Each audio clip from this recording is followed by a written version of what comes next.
105.3 The Fan. Yes, indeed, it is the Get Right with Reggie. Well, it's Get Right on 105.3 The Fan. Reginald Atatula here with you alongside the Fan Phenom winner, Blake Elliott. Talk to me. We back. Ross Lebensky on the ones and twos for us. Thank you for rocking with us here on this Wednesday evening in the Metroplex on 105.3 The Fan. Fun Cowboys crosstalk. Getting to hear Jim Jeffcoat, always a blast to catch up and, obviously hear from all the folks on that fine program. A little bit of Cowboys program and leading you into the Get Right here today. You can always get involved with the program by texting in to the truckwreck.com text line. That number is 877-881-1053. You can also catch us on the various video platforms we got. You can see us on twitch.tv/DallasFanCam, or you can search 105 through the Fan on YouTube. We got you till 11 p.m. here, and coming up in about 20 minutes, we'll talk to our good friend Dave Helman of Fox Sports. He hosts the NFL on Fox podcast, and so we'll talk to him obviously about Cowboys Philly that's happening this weekend, but also college football, as he is one of the assorted college football sickos that we love to discuss sports with.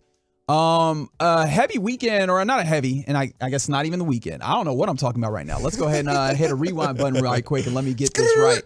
A active Wednesday night in the Metroplex, as we've got both of the tenants of the AAC going. At the AAC, your Dallas Mavericks holding a pretty commanding lead early on the Utah Jazz, who are visiting. The pretty hampered Utah Jazz. 38-22 is currently the score right now, with about 2 minutes left in the first. And look, man, the Dallas Stars seem to be having a little bit of trouble out in Florida, in South Florida, as they're facing off against the Panthers. The score is currently 3-2. They're in the third period. They just got one back, mind you. It was 3-1 at the second intermission. So Stars seeing if they can claw their way back and hopefully win this one on the road. But we are on 105 through the Fan. It's your home of your World Series champion Texas Rangers, and of course the home of your Dallas Cowboys. And as I mentioned, it's Philly week, right? We're gearing up for one of the big games of the season for the Cowboys. Whenever you get to face, I think, what is your biggest rival in the Philadelphia Eagles? Mm-hmm. It is a rival because they're actually good. We're actually good. I wish I could say that about the Commandos, but they're not that good. Can't say that about the Giants. They're not that good. Eagles are good. Cowboys are good, which makes this rivalry even better. Cannot wait for it. Eagles hate week is in full force, and I'm loving it. They just got smacked down. It makes it even better. So I couldn't wait more for Sunday, man. I can't wait for us to get into it. Now, one of the things that we got today, though, is the first dump of Pro Bowl voting. Yes, we did. And this really does point to the idea that the Cowboys are one of them ones in the NFL, as you're seeing a pretty nice selection of Cowboys players represented in kind of the Pro Bowl games fan voting right now. Current leaders at their position, Dak Prescott leads at his position. CeeDee Lamb is leading at his position. Zach Martin, Micah Parsons, Deron Bland, and Brandon Aubrey. Hey, Aubrey. I knew, obviously, us Dallas fans know how good he is, but I'm glad he's getting national recognition for how good and efficient he has been this year. So shout out to my boy Obbs. Second most votes in their positions in the NFC. These are, in the NFC. Tyler Smith and Sam Williams, as well as long snapper Trent Stieg. They all are second place in their position in the NFC. But, I mean, you talk about it. CeeDee Lamb is second in wide receiver votes, only to Tyreek Hill, of course, in the AFC. Mm-hmm. A.J. Brown has votes after, he has fewer votes than CeeDee Lamb. Amon-Ra St. Brown, Keenan Allen, Stephon Diggs, all receiving fewer votes. Oh, Tank Dell was 10th. That's interesting. Receiving fewer votes than CeeDee Lamb. Again, cornerback Deron Bland leads all cornerbacks with votes. Man. And, I mean, look, when you have all of these interceptions, for touchdowns, right? He has gotten a lot of attention, and rightfully so this year. I mean, the likes of Jalen Ramsey, Russell Douglas, Darius Slay all receive fewer votes than him. You said Trent Sieg, is that how you say it, is leading in long snapper votes? I believe so. How does that even work?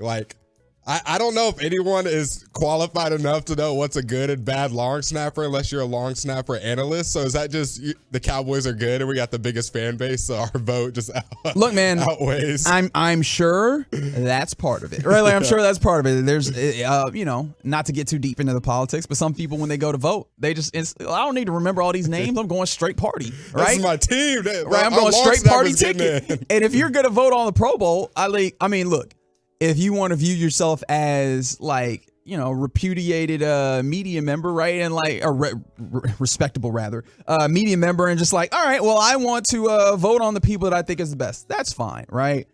I imagine a lot more people come to this by, I want to see my players, the players on my favorite team, get recognized. And so I imagine there's people that are like Cowboy, star, and this is how it goes. And I imagine that's how your long snapper is leading in votes when it comes to the Pro Bowl. But yes, we got the first up of Pro Bowl votes, and I mean, look, you're well represented there as the Dallas Cowboys. Obviously, some of that is fan votes, big fan base for the Cowboys, but also, look, man, they're hooping.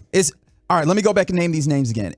Tell me one that you feel like does not deserve this kind of Everyone you're praise. naming is first or Dak, everybody who's first or second most votes for NFC players in Pro Bowl voting as of right now. Dak Prescott. Deserved. CeeDee Lamb. Deserved. Michael Parsons. Deserved. Deron Bland.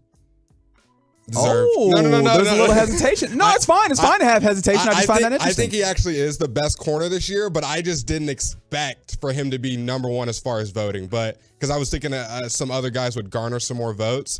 But is he higher than Jalen Ramsey? Does it have like the total number? I don't have the number, but I do have the rankings. And yes, he does have more fan votes than Jalen Ramsey has right now. Jalen Ramsey, you don't forget, missed time. This year. So I would say he's probably the most popular corner, and he's been one of the best corners. So that one makes sense. Okay, deserved. Tyler Smith. Yes. Sam Williams for special teams play. I was about to say, see. Because he has been showing up on special teams, and the reason why I remember that is there's a lot of times where I've looked up and I'm like, damn, big boy shouldn't be moving like that. Sam Williams is like probably one of the most obvious special teams player because he's either almost blocking a punt or making a tackle, or he's had those couple boneheaded penalties that have cost us drives. So. But didn't he got like a blocked punt for was that a safety, or did someone end up getting that? I think it was a safety. And then I did want to come back to this because this came in on the truckwreck.com text line. And again, that number is 877-881-1053. Honest question, and this is from the 469. Is Zach Martin getting votes on his name or his actual game this year? He's not having his like dominant season that we're all accustomed to. So I think his name is holding a little bit more solitude when it comes to Pro Bowl votes. I still think he's a top 5 guard easily, especially in the NFC. But I think there's been some better ones. The guy from Atlanta, Lindstrom or Lindbaum or whatever, he's been, I think, a little bit better. The guy from the Rams has been really good. So I don't know if he's the best guard right now, but he definitely is the most popular name that's also still playing well. So yeah, I think that those two things come together. Yeah. He hasn't been bad this year. I think some of this is like on the metric and the rubric that you typically would grade him. Maybe he does not look exactly how you would want it, but no, he's still doing incredible, and he's especially rounded into form as the entirety of the line seems to have. Yeah. We were talking about this during Cowboys Crosstalk, how the line is kind of shaped into form, and if you look at certain scores and kind of the way that they composite out various grades and stuff when it comes to offensive line play, this Cowboys offensive line, particularly in run blocking, has come around in a place where they're playing, some of their best football of the year. But this does bring me to this question. Like I mentioned, Philly week. And when it comes to Philly week, we are looking at, a couple of quarterbacks who are notably in the conversation for MVP. Yes. Obviously, Jalen Hurts, quarterback of the Eagles, and your quarterback for the Dallas Cowboys, Dak Prescott. Do you feel like this game is a battle for the MVP? 100%. I think as much as I love Dak Prescott loses this game, he can kiss his MVP votes goodbye. Interesting. So like you don't think, and okay, so let me parse that further and make sure that I get exactly what you're saying correct. If the Cowboys lose this game but Dak Prescott plays well. Nope. If the Cowboys lose this game, because now will it change my perception of him? Not really, especially if he plays good. But we all know, being in the media, the MVP award is a narrative award. And if you lose your 3 biggest games of the year, Eagles twice, Niners once, you're not going to win MVP. They're not going to let it happen. And Dak could throw for 500 yards. They lose this game, it's done for him with the MVP. So they need to win this game. And I don't even think he has to necessarily put up MVP numbers to really do it. But if he wins this game, the win is going to go further than the numbers. Because I think the biggest argument has been the numbers have been there. We've seen him put up numbers. He put up numbers. He outplayed Jalen Hurts the last time they played. But they lost the game. And that's what everyone writes. But you lost the game. So if they don't win this, that's going to be the bigger driving case in his MVP cause. Not the numbers he puts in. It'll be the win and loss in this Philly game. Interesting. Because I was thinking, and maybe this is the question kind of morphs into whose MVP candidate hurts worse in a loss, because Jalen Hurts is in this interesting place where he's been doing, and I guess I should really frame this in the entirety of the Eagles offense, where they've been, or maybe not even just the offense, but the Eagles team, they've been in this place where it has not been a sustainable thing. It's kind of been up and down. They've been searching in a way when it comes to like kind of the schematics of this. And they've been kind of getting away with it in that they've been finding the answer, right? And I can't entirely knock them for ultimately finding the answer, because it's not like the Vikings were last year, where it was like, this is not a particularly good team that's finding wins. This is a good team, but also they're not playing like a dominant team. And what week are we in, Reg? This is week 14. I think by week 14, you shouldn't still be saying we're still trying to find that edge and find out who we are and get our best games. There hasn't been one Eagles game I've watched this year I was like, oh, that was their best game, offense and defense. They were the most dominating team. I've had that with the Cowboys. Now, we've had some lows, the 49ers game, a la the Cardinals game, but we've also had some super highs when we've seen the kind of the median where they're at, aka kind of against the Seahawks and the Rams, teams like that. The Eagles have been a roller coaster of kind of mid to bad. I'll give it to them. They've been the most clutch team in the NFL, but it caught up to them as we saw against the 49ers. And I think that's a little bit attributed to Jalen Hurts not playing as well as he did last year. And I think it's kind of catching up to him. I think Dak is going to outplay him in this game. And it's going to hurt Jalen Hurts' MVP candidacy a lot, because I do think the Cowboys will win. And I mean, even outside of that, like, okay, if the Cowboys do in fact win, this is a dude who, as of right now, has a 19-10 touchdown interception ratio, right? And I think that some of his case has been buoyed on, is he the quarterback of possibly the best team in the NFL, right? And so you then come through a week where now you have also added the loss of, the loss to the Niners, and then the Cowboys, the other two teams in the NFC that I think are considered in the top. And I wonder how much, how much luster is taken off of that MVP candidacy compared to, in that instance, Dak Prescott would have at one point lost to the Niners and the Eagles. However, you can look at the way that he's playing in the stats and be able to say, but there's the statistical case. I think Hurts' case is largely more narrative based, and if that loss happens, he might take a big hit. Now, this is brought up, and how much do you count for this, right? Because obviously this hasn't been an incredible quarterback MVP case year thus far. Correct. So we've kind of got a glut of quarterbacks there that people are looking at, particularly for MVP. And then also other people are making cases for other players, right? Hello, Christian McCaffrey. Hello, Tyreek Hill. From the 2-4, they say no, that this is not a game that will, in some way determine the MVP, because Brock Purdy and Lamar Jackson and maybe even possibly Patrick Mahomes still factor in. And I'm not saying that it'll be the MVP do-all, like who wins this game. I'm talking about just in the case of Dak and Jalen. Whoever loses this game can kiss their MVP narrative luck. It's gone. Jalen Hurts loses it because the biggest argument has been, well, they're the best team in football. They're 10-1, now 10-2. They got the best record. He's the best quarterback on the best team. And now you lose 2 in a row to your biggest opponents, your biggest kind of rivals, if you will, the Cowboys and the Niners. What is going to be the argument? Because the stats aren't there. The eye test isn't there. The wins won't be there. So I don't know what the argument for Jalen Hurts would be. He went to the Super Bowl last year. That's the only thing I can think of that people will say. So I don't really know what case Jalen Hurts will have other than being on the best team. So if they lose this game, that argument kind of dies down. And I think Dak, especially if he plays a great game and just absolutely outplays them and the Cowboys win by, 7-10 points, which I think they will. I don't know how he's not the front runner. And then obviously Brock Purdy will still be there with his numbers. Yeah, so I was interested in kind of that angle of it, and it seems like a lot of people are kind of leaning into the idea that this isn't going to be a determination of the MVP, but it does feel interesting where you have these guys that are both I think they're both top 3 when we talk about MVP odds. Currently, Brock and Dak currently sit as the current odds leaders. And then Jalen Hurts is 3rd. I think Brock's plus 300 and Hurts and Dak are both plus 350. So Brock has a slight edge after they just slaughtered the Niners. And that must have changed after I last checked. Okay. It's close nonetheless. Sure. And that's a whole topic for another day of whether Brock should be quarter or MVP. But if Dak shows up on this big stage and just balls, I think it's going to be hard to be like, well, now both teams have a really good record and Dak is putting up the numbers. Right, and that was, I think you got to the point that I ultimately was interested about here. And yes, you're right, 217. All I care about is getting that home field advantage. I think ultimately, you ask Dak Prescott, that's what he's cared about. That's what they care about. That's for us to do. Exactly, and that's why we're here doing it right now. But I think that also part of this is people have looked at the way that Dak is playing, and they're like, look, man, that's incredible. Do it against good teams. Here's your chance. You saw them do some of that against the Seattle Seahawks, and that, I guess that then becomes a conversation of interpretation on how you feel about the Seahawks. I think for the most part, people are willing to grant the Eagles a level of respect, and if you do it against the Eagles, there's some level of, validation to it. Plus, prime time, right? Like when we do this in a prime time everybody's way, watching. These things seem to shape the way that we talk about it, 100%. whether it's MVP, whether it's just like, are we figuring out if this quarterback is good enough or if this team is something or whatever, right? Whatever. Conversations are had in a big way based off of primetime games, and this is going to be one of those. One of the bigger primetime games that you have, Sunday Night Football on NBC, and also on your home of the Cowboys. I would say this is the biggest game of Dak's regular season career. Really?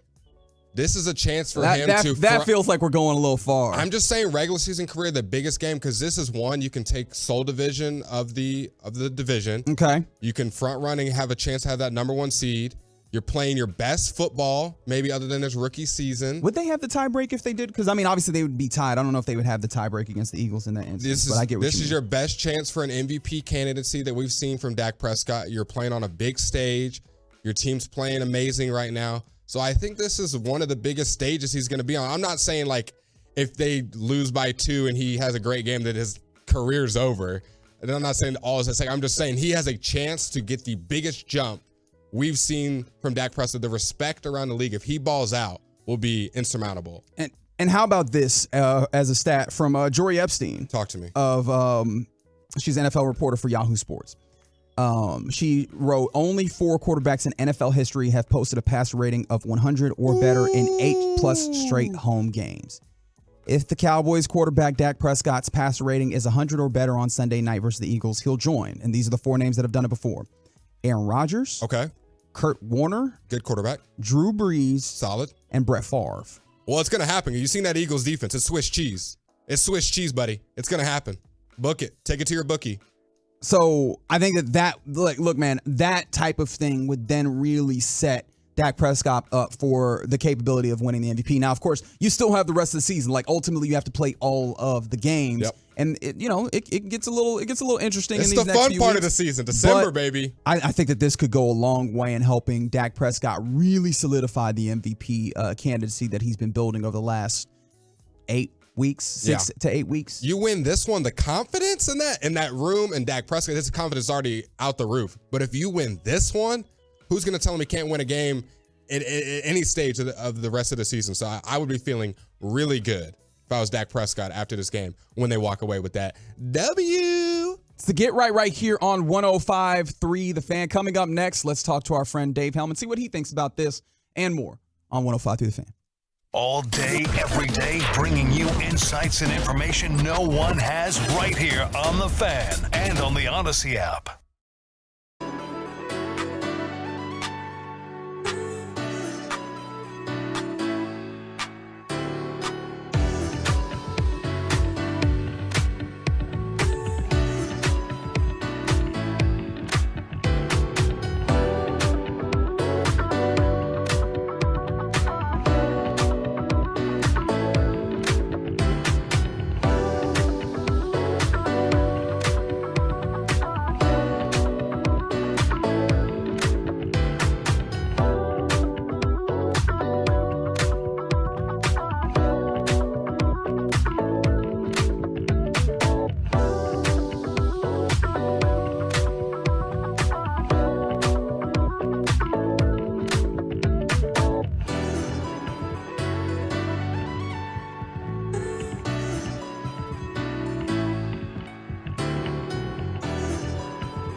are starting to come into focus. Whatever team you're rooting for, the free Odyssey app has you covered with the local talk and your team's podcasts. Plus, listen to play-by-play of every Sunday night, Monday night, and Thursday night game from Westwood One. If you're looking for the NFL, it's all on the free Odyssey app. Download it today and search for your favorite team. That's AUDACY.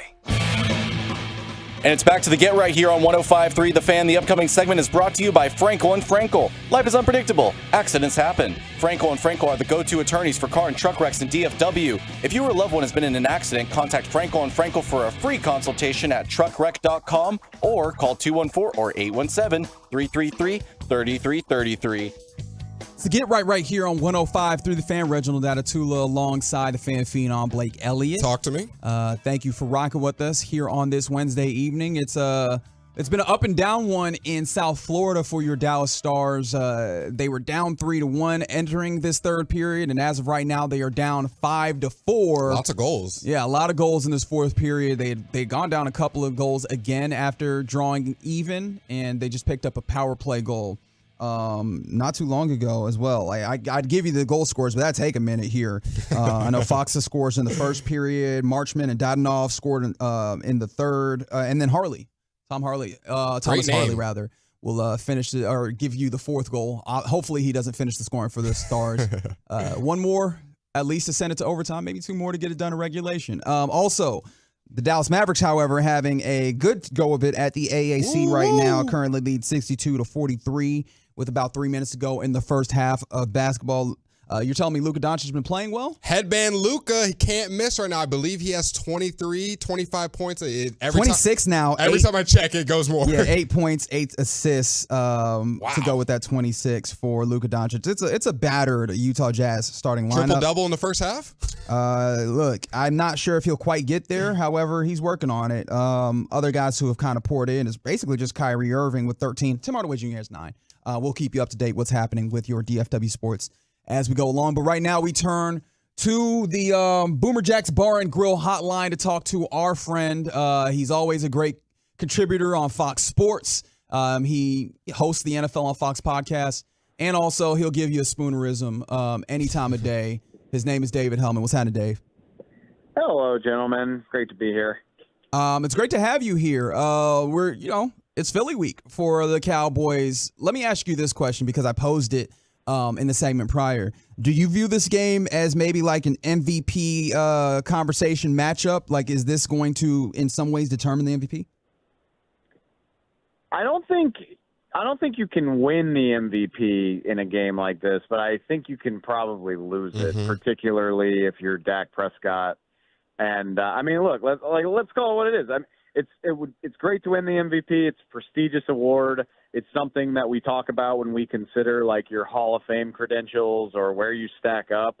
But it's a very narrative-driven award. It goes to it almost always goes to a player on a team that's going to be in Super Bowl contention, a team that's got 12, 13, 14 wins. It's been a decade at least since somebody who didn't win their division won the MVP, I believe. You got to play well in these big spots. You probably got to win your division. So, if Dak Prescott doesn't get this win, and the Cowboys might still not win the NFC East even if they win this game, but you're almost certainly not going to do it if you don't win this game. National audience, I'm sure it's going to do crazy numbers, maybe even record numbers. And these are the types of games that get remembered much more than what you do on a Sunday afternoon or even a Thursday night. So, yeah. If he's going to have a chance to win it, it's got to happen Sunday night for sure. Hey, David, it is Blake. Nice to meet you. Quick question. Nice to meet you too, Blake. So I've been pretty high on the Cowboys. How much of the game against the Niners for the Eagles was maybe just a one-game sample size, or can the Cowboys look to do something similar that the 49ers just did? Or do you find this game being a little bit closer and that game was a little bit of an anomaly against the Niners? If we're doing that, then we got to say the same thing about the Cowboys. Really, my main takeaway, it's not so much like my opinion of the Eagles isn't really any different. It's mainly just like, holy hell, who's going to beat the San Francisco 49ers? Like, that's crazy when you consider what they've done to Dallas and Philadelphia. And then you throw in Jacksonville, too. I mean, I know they don't have Trevor right now, but that was a team that was hot, very hot when they played Jacksonville, and they beat them the same way. Anyway, that's not what you asked. No, like I said, it doesn't really change my opinion of Philadelphia, but I think Dallas is a good matchup for the Eagles and has been for quite a while. I mean, these games are usually entertaining when everybody's really healthy. I think clearly the Eagles' back seven is something that can be exploited by a good offense, and that's what Dallas has. Really, the only thing that kept Dallas from winning that game by inches last time, a little bit better spatial awareness by Luke Schoonmaker and Dak Prescott, but also just keeping Dak on his feet for like half a second longer. I really think that's the Eagles' one hope of slowing down this Dallas offense, is that pass rush having another big day like it did in this game. So I do think there are some ways that you can exploit the Eagles. Not to say that, I don't see Dallas winning this game as convincingly as San Francisco did. But I just think there are things about the Eagles that play into Dallas' strengths. Like I said, their secondary, their back seven, not very good this season. They're not running the ball nearly as well as what we've gotten used to seeing from the Eagles over the last 2 or 3 years. Clearly that's a weakness for the Dallas defense. So if you can force them into advantageous situations where they can't lean on the run game and lean on the brotherly shove, I think that could be a big factor in this game. So yeah, I think there's a couple big elements that make me like the Cowboys' chances in this game. I love that you pointed out, the Eagles' secondary kind of weakness, particularly when you consider the way that Dak Prescott has been getting the ball vertically up the field. But that did bring me to kind of one of the concerns that I've been thinking about lately on this Dallas Cowboys team. We always kind of talk about this defense as a strength of it, and it is in a lot of ways. However, have you also noticed the ways in which the Cowboys safeties have not been up to their same level of expectation this season? Yeah, I mean, when we talk about the Dallas defense being great, I think at this point we're really talking about the Dallas pass rush. We're talking about like Micah and D-Law and everybody else getting after the quarterback. And if you can do that, and they've been very good at doing that, you generate the opportunity for chunk plays and turnovers. But yeah, I mean, I hate to say disappointing, because we didn't really get to look at what this defense was supposed to be. Between, obviously, you lose Trayvon Diggs before you've even played 3 games, and you've had a long list of injuries at linebacker. So I hate to say disappointing, but it has not been quite as dominant a unit as we've gotten used to, mainly more opportunistic, I think. So yeah, I mean, I do think when you consider I agree with you. I think the Cowboys safeties have maybe liability is harsh, but they certainly haven't been as trustworthy as what we've gotten used to. And Deron Bland's a good player. I don't hold it against him that, I mean, you're gonna take some L's when you go against Washington's receiver core and DK Metcalf. Like, that happens, but I don't think you can call this a shutdown unit, at least not over the last 2 or 3 weeks. So yeah, I mean, get ready for A.J. Brown and Devontae Smith to have some wins. I think it would be completely unrealistic. I mean, nobody's really been able to stop those guys, so I don't really think that's going to be a ton different. I think it's just, can you force them into, must-pass situations? And then once you've done that, can you take advantage of the 2 or 3 times the ball's going to be there for you to make a big play on it? I absolutely expect the Eagles to score high 20s, at least low 20s in this game. I mean, it could even be a track meet. So I don't think you're going to stop them. It's just a matter of who takes advantage of the opportunities for game-swinging plays. Obviously, we'll get this answer on Sunday when the Cowboys play the Eagles, but I'm putting you on the spot beforehand. How do you see, especially the NFC kind of power ranking, kind of stacking up, especially with those top teams? Where do you see the Cowboys falling on that? Are they right there with the Eagles, right below the Lions, some other teams kind of creeping in? What chances do you give the Cowboys of making real noise in the playoffs from what you've seen? I mean, I think there's 3 teams in the NFC that are on a different level from everybody else. And then the crazy thing is that the Niners have clearly put themselves on a different level even from that. Mm-hmm. I mean, the Niners have outscored the Cowboys and the Eagles 84-29. I'm not sure what you're supposed to say to that, but yeah. I think there's a pretty sizable gap, in my opinion, between the Cowboys and Eagles and then everybody else but the Niners. I mean, the Lions defense has been a big problem spot for about a month now. They've just had so many injuries. Their pass rush has really not, I don't think, been as impressive as they were hoping it would be. Obviously, the NFC South speaks for itself.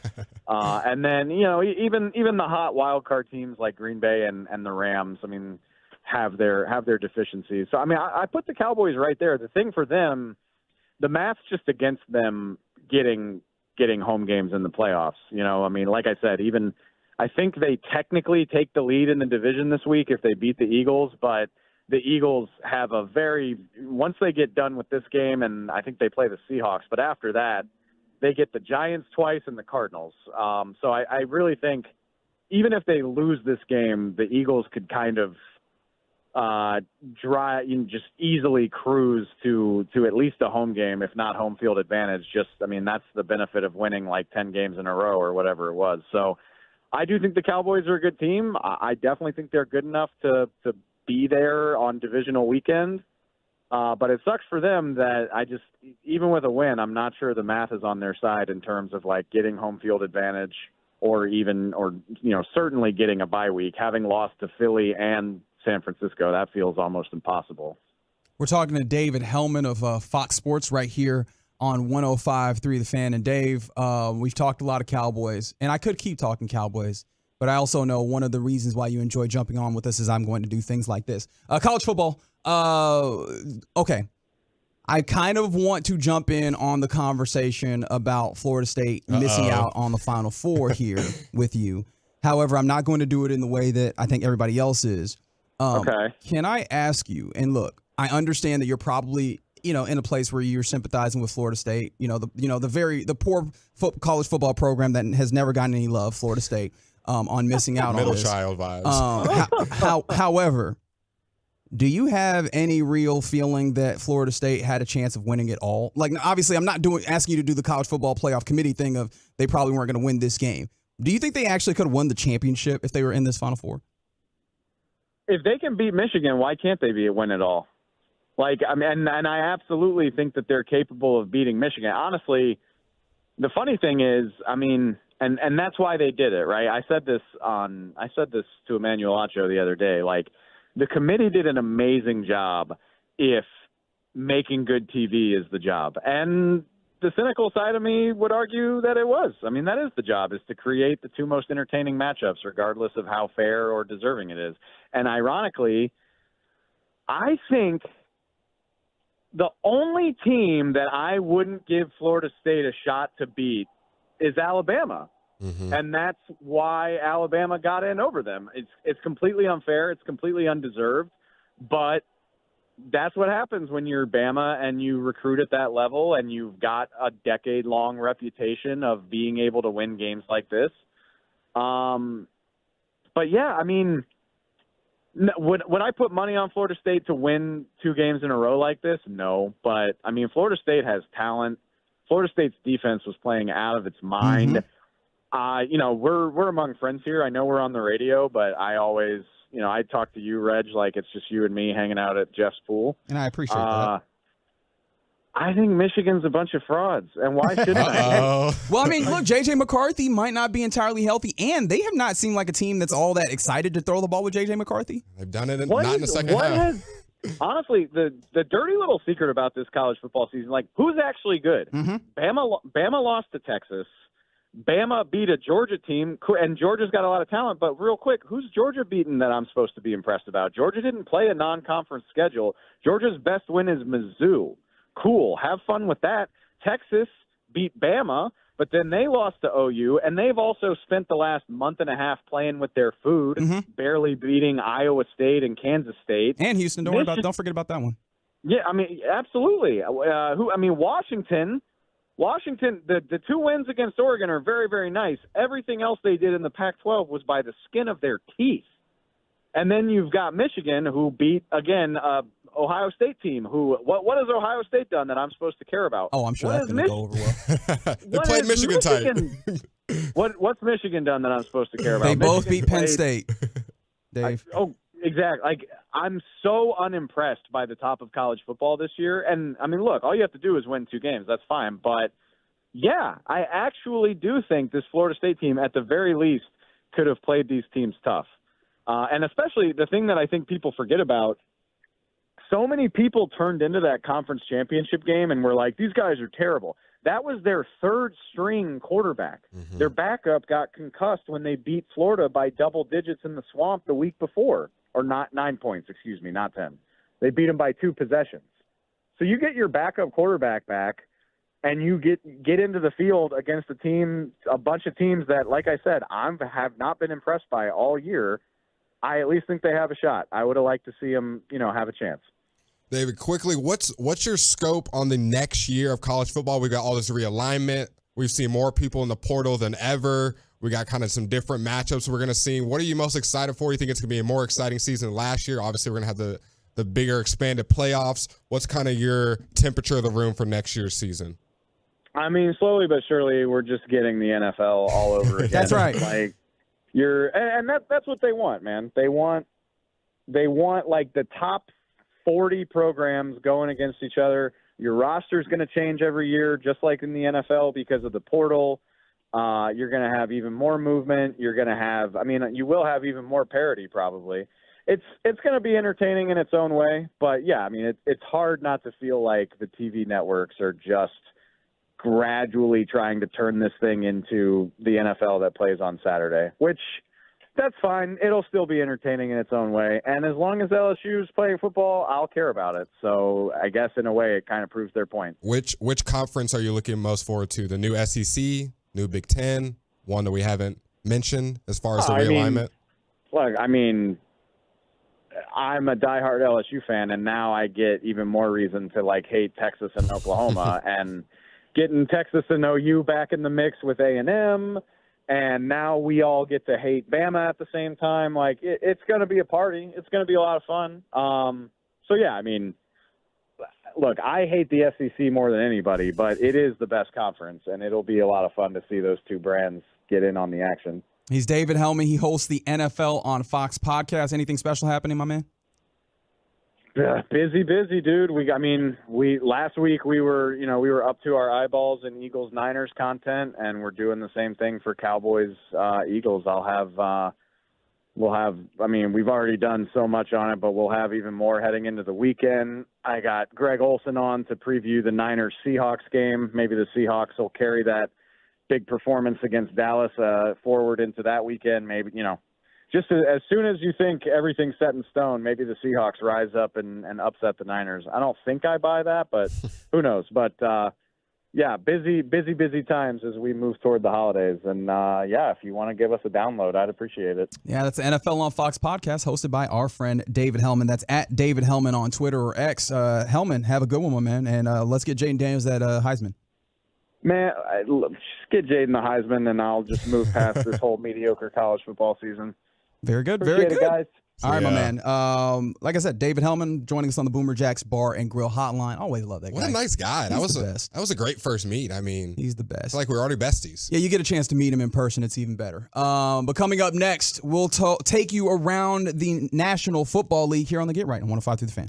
Coming up on the next KNC Masterpiece, what Eagles players do you fear? Where do the Cowboys hold an advantage? And what are you doing to irritate the Eagles fan in your life this week? Join the show 10 a.m. to 2 p.m. right here on The Fan. Up to a 30% upfront bonus and 12% per year guaranteed growth for retirement. I'm Jeff Jr. with Trajan Wealth, and these are the highest guarantees with annuities I have seen in my life. When interest rates are this high, there are silver linings, and annuity guarantees are one of them. Up to a 30% bonus upfront for retirement income. On $100,000, that's up to $42,000 guaranteed in the first year. And it's because of the economy and its high interest rates. Don't let anyone, especially another financial advisor, tell you it's not true. Up to 30% upfront just for opening an account, and up to 12%.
week, Miller Lite's giving away some awesome prizes, plus Cowboys tickets, 10-2. It's always a blast. We'll see you there.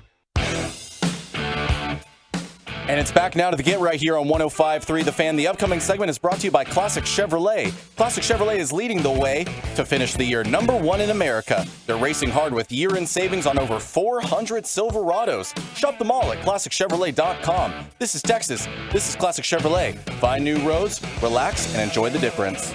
To Get right here on 105.3 The Fan. Reginald Atatula alongside the fan phenom Blake Elliott. Talk to me. Ross Lubinsky's on the ones and twos. Thanks for joining us on this evening, where unfortunately the Stars fall in South Florida to the Panthers. 5-4 was the final. Kind of trailed all the way through this. Continue trying to effort their way back into this one, but one goal short in South Florida. And we will get you caught up shortly on the madness that Luka is doing at the AAC right now. It's currently 79-51 in favor of your Mavericks. It looks like they will probably cruise to a W against the Utah Jazz on this evening. But like I said, we'll keep you up to date what's happening there. And trust me, there are some stats to get. You know what? Actually, why am I going to tease for it? Let me get it out. Let's have some instant gratification right now. Luka Doncic had a triple-double at half. Woo, almost a 30-point triple-double, 1 point off. Yeah, and so he is hooping. We are on alert for maybe one of those magical games from Luka Doncic. Only God knows how much he will continue to play, though. But there's still 10 minutes in the third quarter, and I imagine he still gives you a lot of time in there.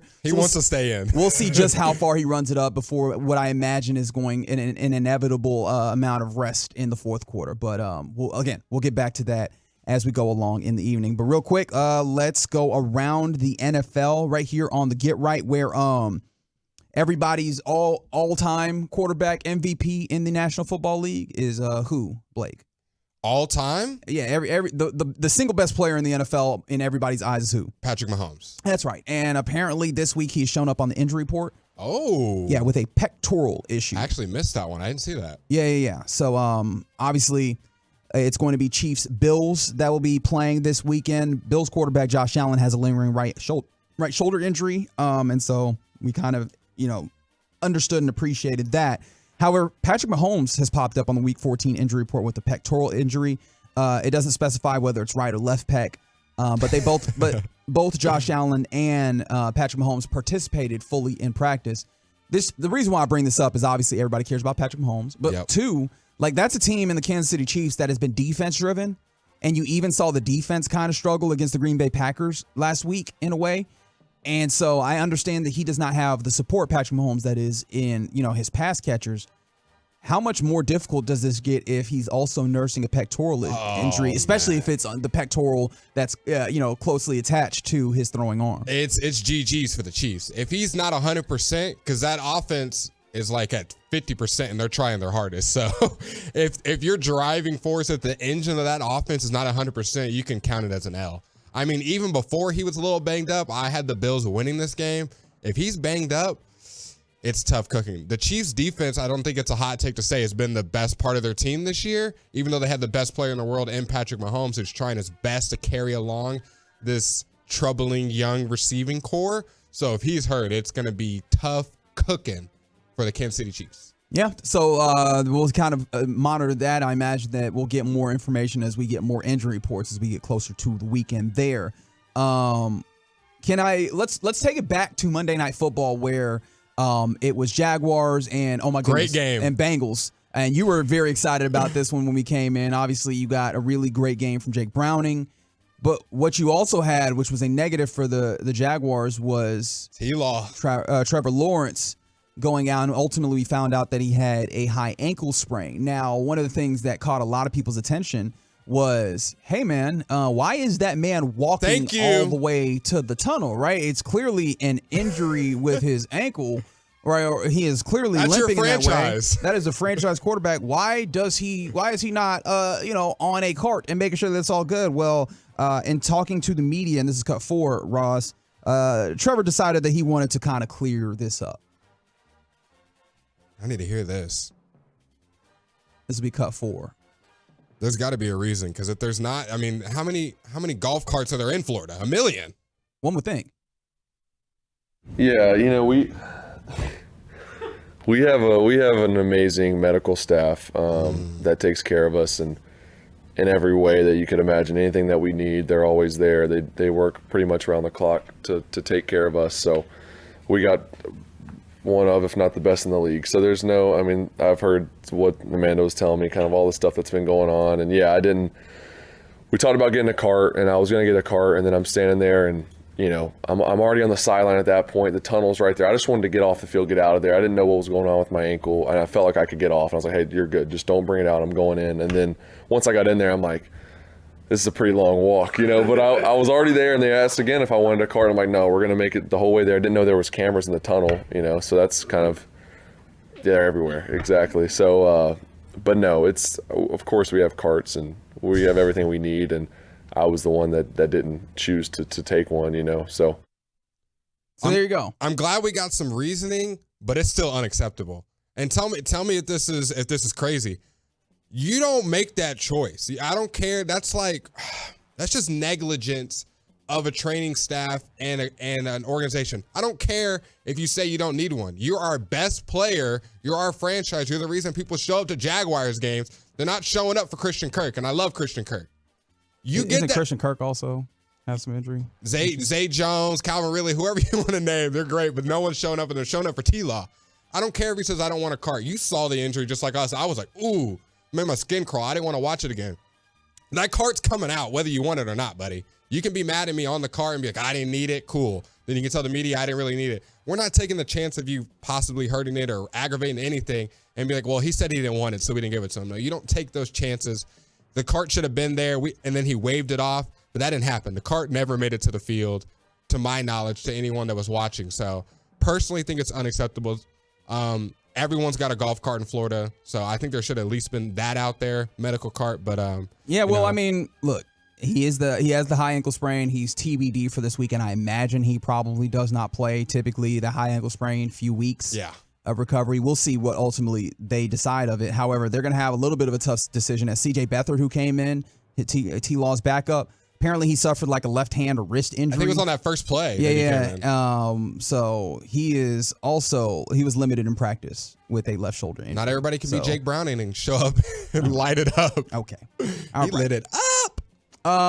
Well, this is some sad news around the NFL as Jerry Hurst, the father of Hayden Hurst, you know who Hayden Hurst is, the tight end, tweeted out earlier today that Hayden Hurst has been diagnosed with post-traumatic amnesia by an independent neurologist as a result of the hit that he took against the Bears on November 9th.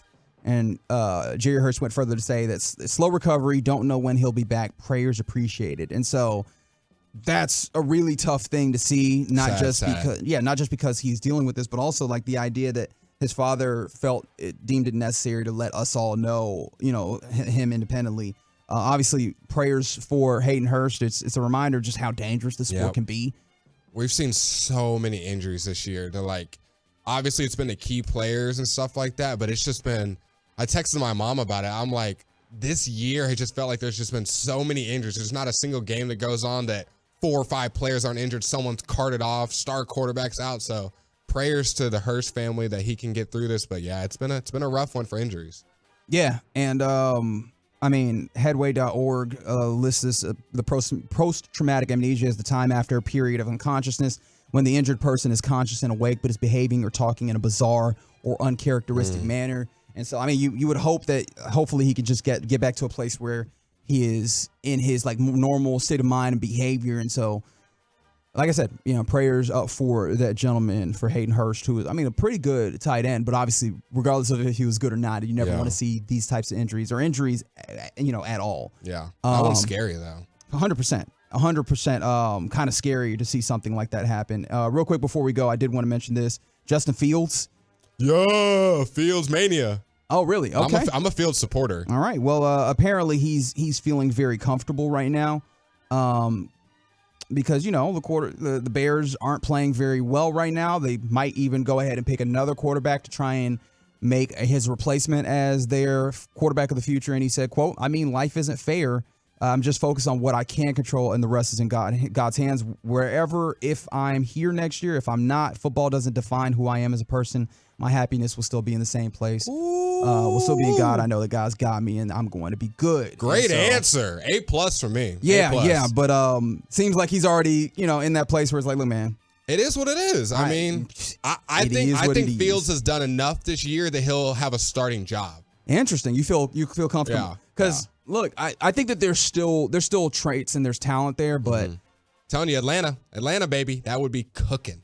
I think that's where he should go. Maybe so. Well, I mean, he's still got some games to maybe show some teams and advertise his wares. He's helping Justin Fields' stock, and that's all that really matters at this point. He might not be helping Justin Fields with the Bears' stock because, the fans and whatever they might want, Caleb, Drake May, whoever. But he's helping his own stock if he keeps playing good. Then another team, a.k.a. the Falcons, pick him up. It's the Get Right here on 105.3 The Fan. Coming up next, head coach of your Dallas Cowboys, Mike McCarthy, got appendicitis, and he'll be coaching this weekend still. Ooh. What's the worst situation that you tried to power through? We'll discuss it next on The Fan. Through your phone, smart speaker, or more, name your device.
Home of Dallas Cowboys football. KRLD FM and HD1 Dallas Fort Worth. Let's go, Cowboys. Always live on the free Odyssey app.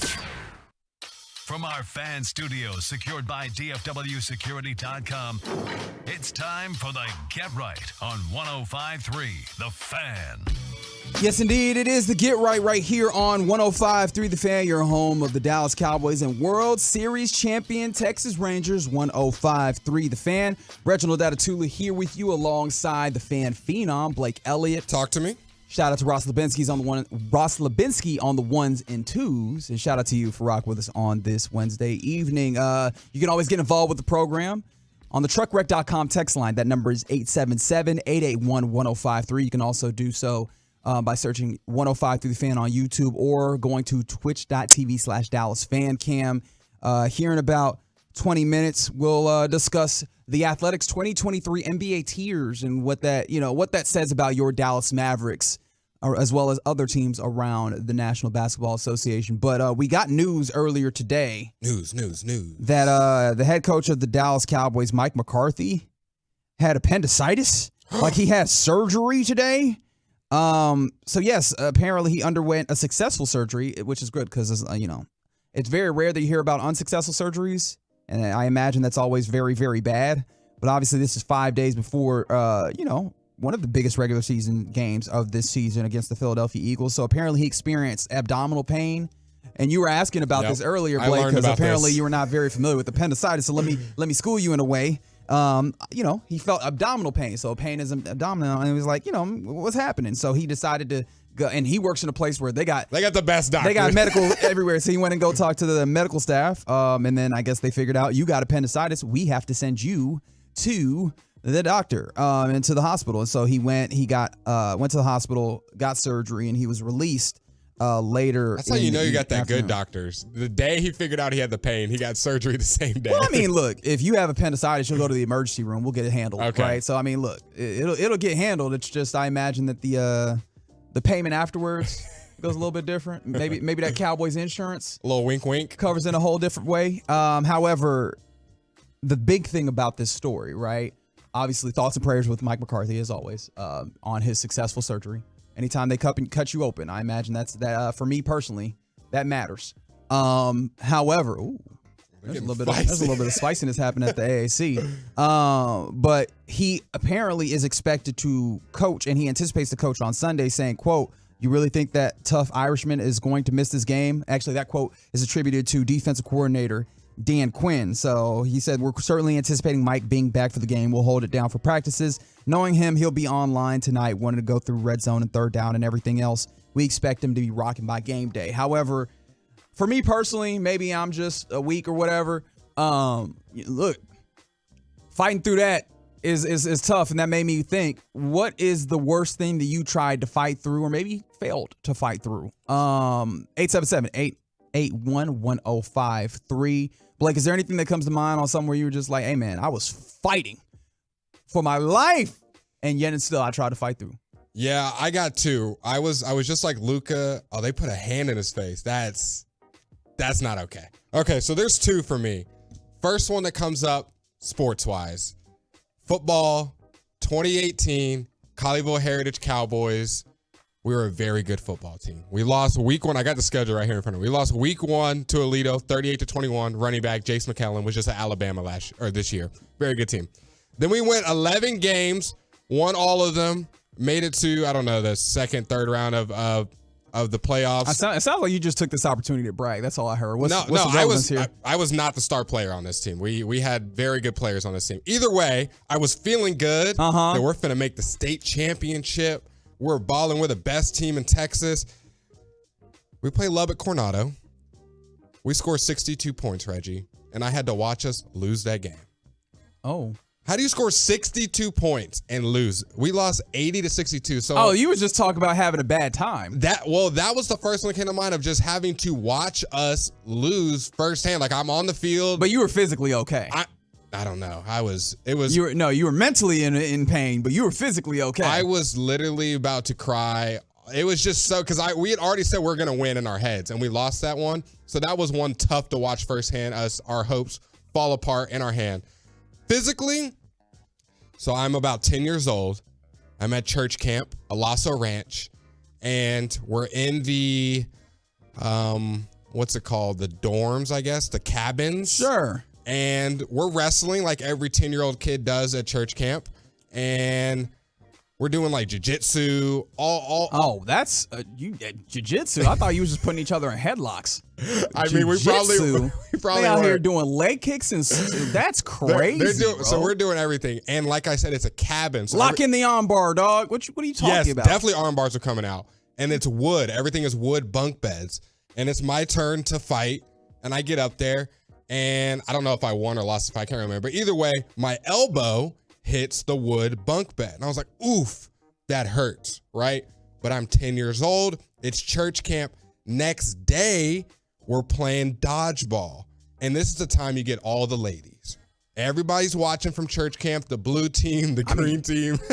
You got to ball out. Everyone's there. This is my time to shine. And I'm like, okay, Blake, play it smart. You're not feeling too great. Don't throw the ball really. Everybody gets out on my team. It's like, oh, so you had to. It's like 7v1. All right. So what was your plan? Was your plan, I'm going to Rambo this to get everybody out? Or were you like, I just need to catch a ball and get somebody back in this game? I just need to catch a ball and get someone back in this game. Okay. But all the balls are on my side. So I had to Rambo this and get them all out. So I was like, all right, get somebody out. Boom, light throw. Then I'm like, all right, now the girls are looking, oohing and eyeing. I need to throw this hard. Throw it hard, get somebody out. If you'll be able to see this if you're on the Twitch or YouTube. Reggie, my arm is like this, and it would not come up. Oh, no. It was stuck in you a look downward. Like you were doing the robot? It was a That's downward crazy. 90 degrees robot, and I was like, oh, that's not good. And I walk over to the side, and I'm like, hey, my arm hurts. They put a little sling in it. I stay for the rest of church camp while my elbow is excruciating in pain. Did not care, because last year I had sprained my ankle. And I had to go home early from church camp. So I was like, I'm not going home early this year. Oh, so you were like, look, man, whatever this arm thing is doing, we just gonna fight. We're just toughing it through. So I tough it through for the next 5 days of church camp. Mom picks me up after the week. I go back home. First thing I do, go to the doctor. I'm thinking, elbow sprain, whatever. They're like, no, you shattered your elbow in 4 different places, and there's still a screw in my elbow to this day for how bad I negligently went through that and didn't get it fixed. Because you wanted to play some dodgeball. Because I wanted to play dodgeball. I had to sit out football and basketball my 8th grade year. Couldn't do any sports. Had to rehab it. So that was a time that I played through pain trying to impress the ladies. I'm letting you know. You spent a long time talking, and people were like, man, you ain't get real hurt for real. And then you were like, broken in 4 places. It's like, okay, I guess that's fair. I still got a screw in my elbow to this day to prove it. But yeah, don't do it for the ladies for dodgeball. Apparently, y'all have been fighting through a lot of stuff here on the truckwreck.com text line. Let's see.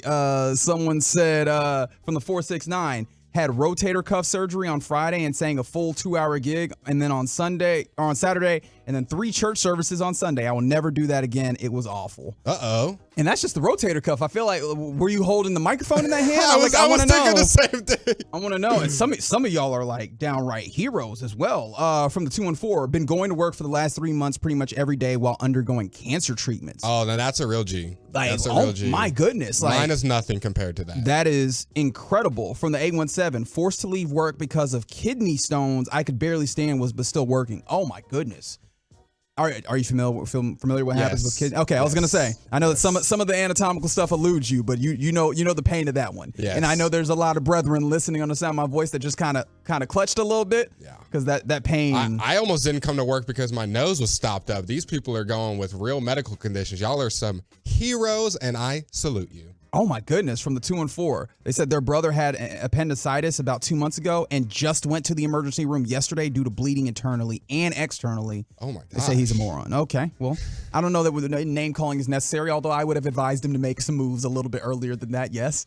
Let's see, from the 682, they said fractured my foot my second year overseas, had to play half the season with it, couldn't be hurt over there or they'd send you home, no money or anything. Okay. Ooh, so yeah, a little bit of a baller in here. You're talking about some overseas hoops. Yeah, that's a little different than what you were dealing with, where you was like, look, man, the ladies are watching. He was like, hey man, paychecks gotta get signed. We've got to cash paychecks. Hey, at 10 years old, that is your paycheck. Getting the ladies validation, that's the paycheck. Getting right to share there. some ice cream with a nice lady. Yep. For me, the first thing that came to mind, and it is not breaking my elbow in 4 places, I can tell you that. It was actually up here at the station. I was producing for the KNC Masterpiece, and I woke up that morning, and I was like... How long ago was this? I can't remember. It probably was like maybe last year. Okay. And I know that there's probably video of it somewhere. I know that there's like a picture of it at least. Where I woke up and I was just not feeling great. Like, you know how you can stand up and you're just like, I couldn't be like, okay, this is stomach pain, or like this is like, hey, I didn't feel good. It was just a general. And so, especially because I could not pinpoint, I was like, I imagine that I was like shake it off at some point. But at that, like, I could vividly think, because like I stood up, didn't feel good. I was like, nah, I got to lay back down. I'll give it some more time, see if I can kind of like rest up a little bit and then get better. And we started going closer and closer to that time where I need to get out the door. And I was like, I really should call someone and be like, hey, I'm not feeling great. But I was like, look, the closer we get to like showtime, the harder and harder it's going to be to get somebody else in to do this. And I was like, nah, you ain't no bleep. Get up. You gotta go. You can do this. Like, look, you're not even talking on air. Like, you can just push the buttons. It'll be cool. You know, producing the show. We can just push the buttons.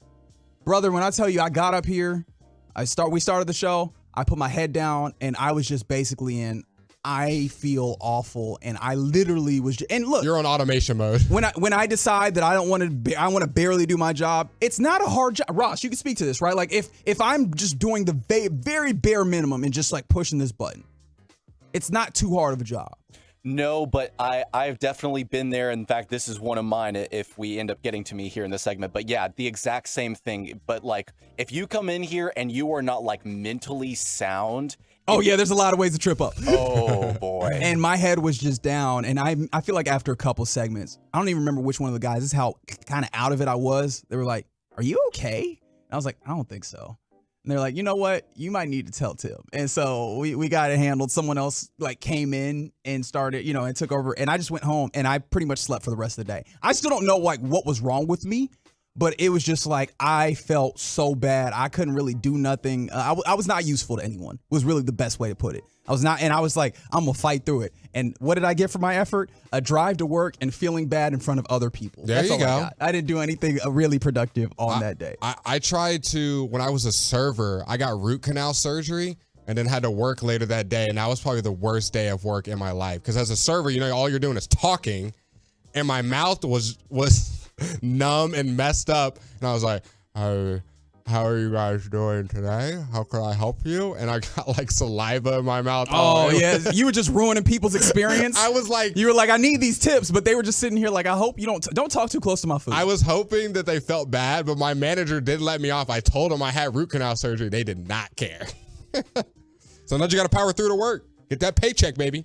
Let's see. From the 254, broke 5 ribs in a car accident in high school, and then rode the following Saturday. Rowed like rowing like crew. Oh, I was thinking of a bull. School. Oh no, rode high school rodeo club. Okay. Yeah, I was right. A bull. You got it. I was like, high school rodeo club. What does that mean? Okay, yes. Rode 2 Could of 4 bulls. Else. Nothing has hurt more than that. Yeah. That's hard even without broken ribs. Yeah. Let's like, and not just like a rib. 5 ribs. You know what's hard when you break your ribs? Can you still function? Breathe. Breathing is hard when you break your ribs. Why did you go do things? 254. Can you still function with 5 broken ribs? Like you can just walk around normal with 5 broken ribs. I feel like normal is a relative concept. I don't think you do anything normal with 5 broken ribs. Keep sending those in. You guys have lived lives from the 512 had a flu and strep throat at the same damn time. Fever of 103. Moved all my family of 5 furniture from a first floor apartment to a 3rd floor with an extra room by myself. That is wild. That's rough even without the flu. Because the tough part about it is like moving is one of those propositions where this is the day. Yeah. Right? You can't just be like, hey man, let me move tomorrow. Like, hey, nah, the lease is up. Yeah. The locks will be changed. Yeah. We are not dealing. So you just got to make this happen. Yeah. That's tough. You got to do some medicine, put your headphones on, and power through it. Yeah, but that's when, look, I understand there's people that are like, don't ask your friends for help. Nah, you got to pull all the pity party in there. Somebody got to come here. I know you got a truck. I know you're able-bodied. Hey, the pity party comes out when it's time to move. Help me, please. Because I've moved once by myself, and it was the worst decision. You're just hating your life. Oh, yeah. Like, the biggest thing is if I can get to the place where I have enough money, it is pay for movers every single time. Yeah. The experience is just so different. It's the Get Right here on 105.3 The Fan. We'll keep reading your texts as we go along the night of the times that you fought through. And your worst situations that you had to power through in honor of Mike McCarthy fighting through his appendicitis to coach your Dallas Cowboys. Coming up next, The Athletic put out their 2023 version of the NBA tiers. Where are your favorite Mavericks, and what does it say about that team in regards to the rest of the NBA? We'll talk about it next on 105 Through the Fan. We have you covered, Stars fans, with exclusive.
to help you choose the best piece for your budget. Eliminate the middleman and save money. The Diamond Factory near the Galleria, or shop online at thediamondfactory.com.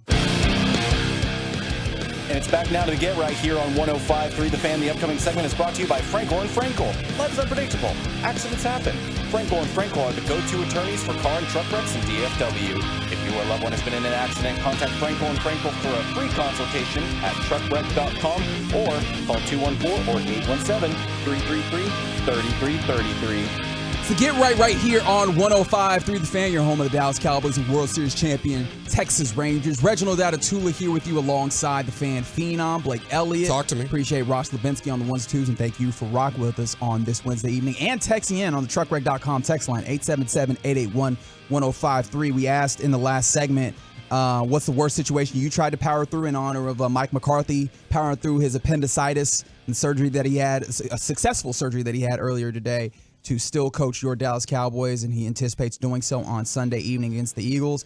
You guys have been sending a whole bunch of them. We'll keep trying to read them. But how about this one from the 972, who said, had shoulder surgery to repair the joint after rolling his Jeep Grand Cherokee 7 times. On him, he got ran over by a Jeep 7 times? No, but they were in their Jeep and rolled it. So, like, you know how Jeeps have a high or, high center of gravity, and so it's easy to tip or whatever. Yeah. 4 days later, was back on work on limited duty, back when they worked in the operating room. Dang, not 3 days? No, I'm playing. That's crazy, though. I would be out for a month if I flipped my car 7 times. I would be like, hey, Tim, it's going to be a while. Yeah. I'll let you know. It's like, hey, when you going to be back? No, don't worry about it. I'll let you know. I'll let you know. I'll let you know when I'm feeling it. It'll happen. Keep sending those in. There's a ton of them you guys have. You guys are fighters. I appreciate y'all. I really do. How about this for some fighters, as the Dallas Mavericks are putting it on. What is it? Is this 40? Oh my gosh. 120 to 80. Luka Doncic is already done for the night. He played 32 minutes, 40 points, 11 assists, 10 rebounds, and one altercation. Yep. I don't think it raised to the level. It definitely wasn't no fisticuffs. Wasn't quite a brouhaha neither. It was a little bit, maybe a little frustration. Maybe. But nah, it was just Chris Dunn of the Utah Jazz put his finger in Luka's face. He kind of tried to laugh it off. And then Colin Sexton got between them and kind of separated them. It was a little bit of spice on the floor, and particularly it felt almost to the level of one of my favorite sayings, which is, if you don't win the game, at least win the fight. Yep. Seemed like the Utah Jazz were getting resorting to that. You caught that Jason Kidd. He was there. He was ready to stop that fight. He was like, hey, Luka, we're up by like 30. We don't need you getting ejected or something bad happening. So he got out there to protect his players. So it was a nice little spice. Not as bad as Big Dom and Dre Greenlaw, but fun nonetheless. Both of those guys, by the way, apologized, I believe today, for their actions in that game. You mentioned Jaden Hardy had not gone on the floor. He has now gone on the floor. I imagine he's going to get some mop-up time and opportunity to show his wares. However, his wares are not displayed in this athletic 2023 NBA tiers. The Athletic likes doing this yearly or periodically, because they do this multiple times every basketball season, where they go and they create a tier of the top players in the National Basketball Association. I always find this an interesting exercise in seeing how players in the league are valued and viewed, and especially how that fares for your Mavericks. Do you ever keep up with these? I love the player tiers. I'm a big fan of tiers because it's interesting to see how, like you said, how people see them and how different it is from my opinion or public opinion. So it's interesting to see. It also, helps with the arguments, gives us something to talk about. So I'm interested to see what they got to say. So, all right, obviously, let's go ahead and start with the very top of this being the first tier of the NBA. And now, are these equal, like 5 players per tier, or can there be like unequal numbers? No. They just kind of tier this on who are the players that need to be in the same area. Okay. And then if you are not, we move to the next one. Now, the thing about it is they have 5 tiers. However, they've also separated them out into like sub tiers. Okay. So there's tier 1, tier 2, tier 3, tier 4, and tier 5. But within tier 1, there is an A tier and there's a B tier. Okay. And then within tier 2, I believe there's an A tier and a B tier. Okay. Now, first of all, how many players do you think the Mavs have in tier 1? 1. Okay. You are correct. There's only one player. Now there's 1, 2, 3, 4, 5, 6, 7 tier 1 players in the National Basketball Association, according to The Athletic. Obviously, the one that you're placing in this is Luka Doncic. Do you think he is a No, it was Dwight Powell. Like I was saying, obviously, Luka Doncic is their tier 1 player. Do you think he's a tier 1A or a tier 1B Come on, player? Reggie, don't play me. Don't play me. He's either the first or second best player in the National Basketball Association, if you ask me. Not according to The Athletic, where their tier 1 goes as follows. And, of course, it's a tier, so I don't know necessarily that these are in order. However, the tier 1A consists of 3 players. Giannis Antetokounmpo, Steph Curry, Nikola Jokic. They say those are the 3 best players in the league, bar none. And then in 1B, actually, it's only 6 players. I read wrong. And the other 3 players in the tier 1B are obviously Luka Doncic, Kevin Durant, and Joel Embiid. Do you take a lot of offense? Do you take a lot of offense to that, or do you just kind of what's your? I'll do it for them. I'll be the athletic writer. No. I don't want you to redo it. I want you to give me what's your problem with it, because I think that's more interesting and insightful. Luka is definitely 1A. I mean, Steph Curry based off of what exactly? Steph Curry is obviously amazing. Don't get me wrong. But Luka is the driving force on this team that has brought them to the Western Conference Finals. Yeah, that doesn't work as an argument when you talk about Steph Curry being the driving force of a team that's won multiple championships. But, you're not really going to lean on beat him off are we just doing over who's been the best over the career, or is this based on this year? Are we just saying because longevity award? I think it remains that. But then, look, you talk about the Western Conference Finals, and that is not this year. I think Luka Doncic is a top 3 player. And I think one of the things that's really tough is that defense ends up popping up in this. Does Steph Curry play defense? Did I miss something? No, but his offense is on a whole different level. I disagree. You think his is on a whole different level than Luka's? I do, and I have a lot of respect for what Luka does offensively. I'm going to have to respectfully disagree. I think Luka, when it comes to just offensive output, he's at the same as Steph, if not better. Assist numbers better, efficiency numbers better. He shoots a lot more, obviously, but give me the shooters that Steph has had for the last 4 years, and let's see Luka's numbers. Let's see how far he goes. So I disagree. I think that's blasphemy. I don't want this to be twisted that Steph is not good. He's probably the best point guard that we've seen this decade. Don't get it twisted. But right now, this season, there's no way people are saying Luka's not a top 3 player. 1B? What is this? Getting me heated on a Wednesday, man. All right, we'll move along because I do want to get to more of this. So, wait, they had Joel Embiid in that? Yes. No, Jason Tatum, not a top 6 player. They don't have Jason Tatum as a tier 1 player. Interesting. Best team in the East right now. Got it. I mean, you can obviously point to the ways in which Jason Tatum has not had like a level of success in being a central point in the team. I guess I'm just getting confused on if this is if this is just this year, the first 20 games we've played, or is this accounting what they did last year? I imagine that all of those things come into factor, right? Like the caliber of player, what you can prove that they've done and what they are still exhibiting. And with that, tier 2 has some players.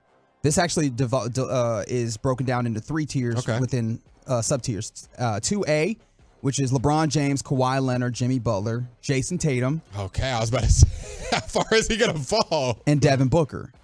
Yeah. Tier 2B, Anthony Davis, Ja Morant, Damian Lillard. And 2C, oddly enough, still James Harden, Paul George, Jamal Murray, Shai Gilgeous-Alexander. What are we doing? James Harden and Shai in the same tier?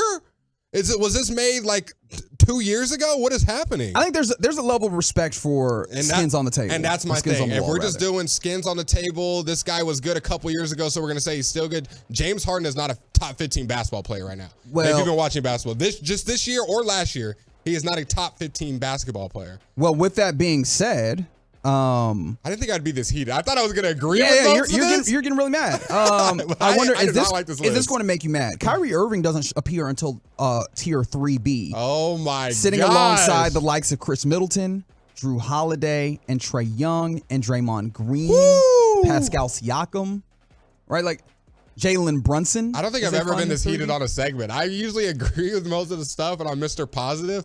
But this one's got me heated. I just feel like, am I watching a different basketball game that Kyrie Irving is playing at the level that Draymond Green is playing? And I love Draymond. But Draymond in 2023 is not, and And understand, this is not simply a power ranking. This is a attempt at kind of accumulating the capabilities of all of these players. And I do find that interesting because the secondary star player on this team, at least as it's supposed to be viewed, at least by The Athletic, is being ranked amongst the likes of guys that are looked at as either two or three players on a championship team, and he, for your team, needs to be your second best. Can you give me the tier 2 list one more time? You can run through them. The entirety of the tier 2 list. Yeah, I'll just say right or wrong. I'll just go quickly. LeBron, Kawhi, Jimmy Butler, Jason Tatum, Devin Booker, Anthony Davis, John Morant, Damian Lillard, James Harden, Paul George, Jamal Murray, Shai Gilgeous-Alexander. See, Jamal, but he's been hurt this year. Shai should be bordering top 10. He shouldn't be that low. He's been amazing, getting his OKC team to where they are, averaging 30 points, best clutch shooter efficiency-wise in the fourth quarter in those clutch minutes. So I don't know how he's that far. I think a lot of this, Jimmy Butler, Kawhi Leonard, great players, don't get me wrong, but just this year and recent, they haven't been those takeover guys. Ooh, that's tough to say with Jimmy Butler, who is notoriously a takeover guy when it ultimately matters in a big way. Like, the tough part about it is, like, none of these players are going to fit neatly into a box that all the other players fit into. Yeah. And so I think that's the tough part is, like, I don't know that you can compare them one to one. I think that this is kind of like you have to take the general aura. But I do find it interesting that Kyrie Irving falls to that level. Insane. And then if we want to take this to the next level, right, we always knew that you kind of had those two top players. And maybe you go, all right, cool. You know that Kyrie Irving is not the same caliber as Luka. We all understand Luka Doncic is a different level of player as Kyrie Irving. Who is your third best player on this team? Unfortunately, it's a 19-year-old rookie. You think so? And has nothing to do against Derek Lively. And do you think they'll view him when you were talking about like a tier list as opposed to and you've already established that there's some level of like skins on the wall and like proving he's definitely not making this list. Okay. Definitely not. Do you think that there's any other player that might make this list? How many players on it total? Is it like around about is it like 60, 70-ish players? Unfortunately, I don't get a nice, clean accounting of that here. If there's a good amount of players, I would assume they'll put Tim Hardaway Jr. somewhere. No, he does not show up on this. that would be my only. The player that does show up on this list in the 5A territory, Grant Williams. Yeah. And that's a player who also has had a little rough go of it recently. Yep. Because you basically when was this made? I need a date. This was updated recently, like as of this week. Woo! And with that being the case, we need to get him on the phone. Grant Williams is in a tier alongside the likes of, let's see, Klay Thompson, Al Horford. Now, Klay Thompson has had a bad year. But Al Horford, Scotty Barnes, Dylan Brooks. And I would agree with that. Gary Trent. Yep. Herb Jones. Yep. Mike Conley. Like that's his best tier. That's his best tier. I would agree with right now how he's playing. He fits in that tier. And these are the players, like, consider the kind of players that we're like. These are just like high level role players. Yep. I was going to say that, above average role players. And Grant Williams, you almost want to be like a player that we mentioned in Draymond Green. You almost want him to be an organizer of your defense. Yep. And so, is there anything that, even though you kind of disagree with some of the ways that these are ranked, I think it was almost all of them. I mean, did you even read Anthony Edwards' name? Is he even on this? Well, no. I mean, I skipped some folks. Obviously, I can't read everybody on the list. Was he on? He wasn't on the 2A, 2AC, 2D list. Like, is Anthony Edwards not a top 20 player? Am I not watching basketball this year? Am I Tyrese Halliburton? And Edwards is a 3A player right now. Oh my, 3A? Yes. So I think I agree with you, but I also, some of this is like we're starting to do projection on some of these players that I don't think that this is caught up with. It feels like this is a little bit behind on the projection aspect of it. But just from this perspective, how do you think that kind of reflects what your Mavericks have, where your star player is given, I think, enough respect in that he is in the class of top 5 type player in this league, which we all understand. Kyrie Irving is maybe in that place where we're talking top underrated 25 player. And then Grant Williams is viewed as like, all right, good role player, like high level role player. Like, what do you think that says about this Mavericks team? I think as much as I disagree with this list, it is in an entirety for the Mavs pretty much true for all intents and purposes. And I think that's the biggest problem. We don't have that third guy that can consistently step up and give you minutes. If you look on all these teams, the Celtics, Jaylen Brown and Jason Tatum are obviously your 1A, 1B. But they got Porzingis that can give you 15, 18, 20 a night. That's probably higher on this list than Grant Williams is. The Sixers, they got 3 guys. The the Timberwolves, OKC. Like, we just don't have that needle pusher. And we were hoping for Grant to be that, and he kind of was at the beginning of the season. But if we're going to be a championship contending team, he's got to at least be a, like you said, that Draymond range, like a 3C. I don't know exactly where he fell, 3D kind of area, and we don't. And I think 5D is indicative of how he's played this season. So it is kind of where we're just, like you said, it is that gap year where we're not really there yet. Kyrie's got to be playing maxed out. Luka's going to do his thing every night that we pretty much accustomed to. But Grant and Derrick Jones Jr. and Derek Lively all being role players can be enough, but I just don't think how competitive the Western Conference is going to be and is shaken up to be that's going to be enough. So this list is telling. I think we're about a year or two away. Yeah, I kind of feel that way. Now, this could be interesting if they're able to kind of figure out some things towards the trade deadline. And obviously, there's still a lot of growth. You mentioned that who it looks like is probably going to be your third best player, at least by the end of the season, is Derek Lively. And it's a steep learning curve, but he's picking up on it. And so if he picks up on that and gets to a certain place where it looks really good, what can this team possibly be? I think that's one of the questions. But yeah, it's kind of tough. It speaks to the way in which your roster is somewhat still limited if you're trying to look at competing on the highest levels in the NBA. It's the Get Right here on 105.3 The Fan. Coming up next, let's do a little sharing time. We'll do that next on The Fan. Donate to Junk for Joy.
Hey there, football fans. I'm Brian Baldinger, and I'm thrilled to introduce you to The Best Football Show, a podcast that's an exhilarating journey through the world of the National Football League. Join me each weekday, breaking down those spine-tingling moments, dissecting top players, and offering my unique perspective. Prepare to get smarter about the game we all love with every episode of The Best Football Show, where the game comes to life. Huddle up with me for a football experience like no other. Follow The Best Football Show on the free Odyssey app or wherever you get your podcast. Boomer Esiason is on the fan. Check out Kickoff, getting you ready for every game. Sunday mornings at 7 on the fan. Presented nationally by Casamigos Tequila. Casamigos, brought to you by those who drink it. And Lowe's. Lowe's knows home improvement. It's Boomer on 105.3 The Fan. And it's now back to the Get Right here on 105.3 The Fan. The upcoming segment is brought to you by Classic Chevrolet. Classic Chevrolet is leading the way to finish the year #1 in America. They're racing hard with year-end savings on over 400 Silverados. Shop them all at ClassicChevrolet.com. This is Texas. This is Classic Chevrolet. Find new roads, relax, and enjoy the difference. It's the Get right here on 105.3 The Fan. Reginald Datatula here with you alongside the Fan Phenom, Blake Elliott. Talk to me. Thanks to Ross Lubinsky on the ones and twos. And thank you for rocking with us on this Wednesday evening in the Metroplex where, unfortunately, your Stars fall. Actually, they're in South Florida. They lose 5-4 against the Florida Panthers. But if this does anything for you and makes any of it up for you, your Dallas Mavericks whopped them. Beat them down on the Utah Jazz who are visiting the AAC. How's this for a beat them down? Talk to me. 50-point margin of victory, 147-97 in favor of your Mavericks. Of course, this is not a great Utah team, and it was also missing some starters. That being said, that's a professional basketball team that your team beat by 50 of them things. Luka Doncic puts up a 40-point triple-double, 40 points, 10 rebounds, 11 assists. Kyrie Irving with 26 points. Tim Hardaway Jr. with 17. We'll give you more on what's happening or what happened in that one when we get to our headlines. But right now, it's time for some sharing time. Yes. What you got? So, as usual, I didn't know what I was going to do for sharing time, and then something hit me. So I'm watching my favorite podcast, Bad Friends, and they're talking about being on the airline and kind of the etiquette that goes with it. So this one's just more of a conversation, Reg, and our listeners, on what airplane etiquette is right. Is it legal? And maybe you can educate me, or is it just rules that we follow? And I just kind of want to get your feedback on how you act at the airline. Because the last time I was on a flight was when I went to London last year. So it's been a little bit. And I feel like I'm a pretty average flyer. So, okay. All right, first of all, Reg, when you go to the airline, what's your attire? I'm a sweats, headphones, very simple, not really trying to be bougie and look cool. Yeah, I want to be comfortable, but I also don't want to look entirely too slovenly personally. I mean, it's like a nice sweatsuit. Yeah, it's funny. Matches. It's funny to think about how different we've been like in America in our air travel kind of norms. Because you go back, and I don't know how many years, probably, let's say, I don't know, the 60s, 70s, where we're talking about people go and get on these airplanes and they're dressed to the nines, right? Like, it's an opportunity to be seen, to see and be seen. So, you want to make sure you're looking nice. However, some dummy thought they were going to try and sneak a bomb into a plane with some shoes, and we got to take those off. So I was like, you know what? I'm going to make sure. Why are you looking at me like that, Ross? You don't know that's why we have to take off our shoes? I mean, I guess I never really thought about it. Yeah, you can stuff in your shoes. So now we got to get undressed and get stripped at the security TSA line. Right. So I'm not going to wear jeans because I don't want to wear a belt because I don't want to have to take that off. Right. So it's sweats, and I'm going to wear something that I can at least some kicks that I can slide on and off pretty easily. So you a slides kind of guy? That's the dilemma. I'm not going slides because slides just feels a little bit too free. Right. I need something but I'll wear some sneakers. You know what I mean? They can slip off. That I can slip on, slip off pretty. You're not wearing easily. combat boots. No, absolutely not. Nothing. I got to lace up too heavy. And so for me, it's comfortable, but relatively presentable. And look, man, we got to a place where athleisure is something that you can go out with anyway. And it can still look kind of nice. Yeah, exactly. A little matching set. Exactly. Okay, so I'm in the same boat. I wear that pretty casual. Now, when it comes to carry-ons and bags flying, I try to get as much stuff as I can on my little... On your carry-on. On my free bag, the one that's going not on the plane. Or you still check a bag? Yeah. Oh, whoa. Am I not supposed to check a bag? I was just asking. Like, I didn't look. You got real defensive right quick. Well, you said you still check a bag. No, I was just saying. It was a question because I personally I try not to check a bag. I was gone for 2 weeks. So I was going. Sure, yeah. I needed a bunch of stuff. So I did my check bag. I put as much stuff, and every time they say it's overweight. Yeah, so you gotta make sure that you. That's just so annoying. Has anyone ever gone? And I feel like that's just like a natural thing that happens. Your bag's like a pound overweight. Is that really tipping the scale? Like, I don't get that. Clearly, it literally is. Oh gosh, set myself up for that one. Yeah. I was like, look, man, I have a kadoosh button back there. But man, like I don't remember the last time I did check a bag. So, but get your scale. Okay. Try and meet where you need to, and then honestly, at that point, you probably just are like, we got to pay this. Okay. We got to pay. Oh no, I never pay. I take stuff. I'm the guy unzipping it and taking stuff out. Oh, you're the worst. Yeah, I'm taking stuff out and putting it in my carry-on. You are the worst. So now we're on the plane. We're walking through this. We're on the plane. Yes. This is the most annoying thing. There's one more that's coming up the most annoying. When you try to put your carry-on right above you, because that's what a normal person does, but there's never a space there. Why is that not allotted to whoever's seat that is? That those three people get those three slots, because those three slots are never available. That gets me heated. Why is that just free reign? Because it is, and then you have to go 5 rows back or forward to get your carry-on before and after the flight. Yeah, that's fair. Look, I think. There's some folks that are like, my carry-on and then my like personal bag or whatever, I might put it up there. And so, that kind of changed the math on the little duffel bag. Yeah, for me personally, I try and be pretty easygoing with all this because I know that, look, man, you start stressing about this, you make your trip a lot less comfortable than it needs to be. As long as I could get my bag on the plane, no matter where it has to go, it's fine. All right, as long as we'll get to the same place. If I have to walk a little bit back or front of the plane to get my stuff, it'll be okay. However, where it gets me mad is when I get when I'm getting on the plane and they're like, actually, you got to check your bag because these other people done taken all these slots. That's where I get upset. That's me personally. Reggie is not a check bag kind of guy. And no, because I'm like, I clearly pack this in such a way where I don't have, like, if I need to check my bag, I'll check my bag. I was not prepared for that. I am moving in such a way where I'm planning to not check a bag. Speaking and y'all of, are making me do that. Which one can you not have liquids on? Is it your carry-on? Or is it the one that you check? Yeah, your carry-on, you cannot have liquids. Okay, so or actually, you can have liquids, but up to a certain amount. Okay, so now follow me. Now we're sitting down in our seat, and Ross, I'm gonna need you if you can fact check me on if these are laws or if there's just airline regulations that we follow, because this is my gripe. I feel like it's probably not a law.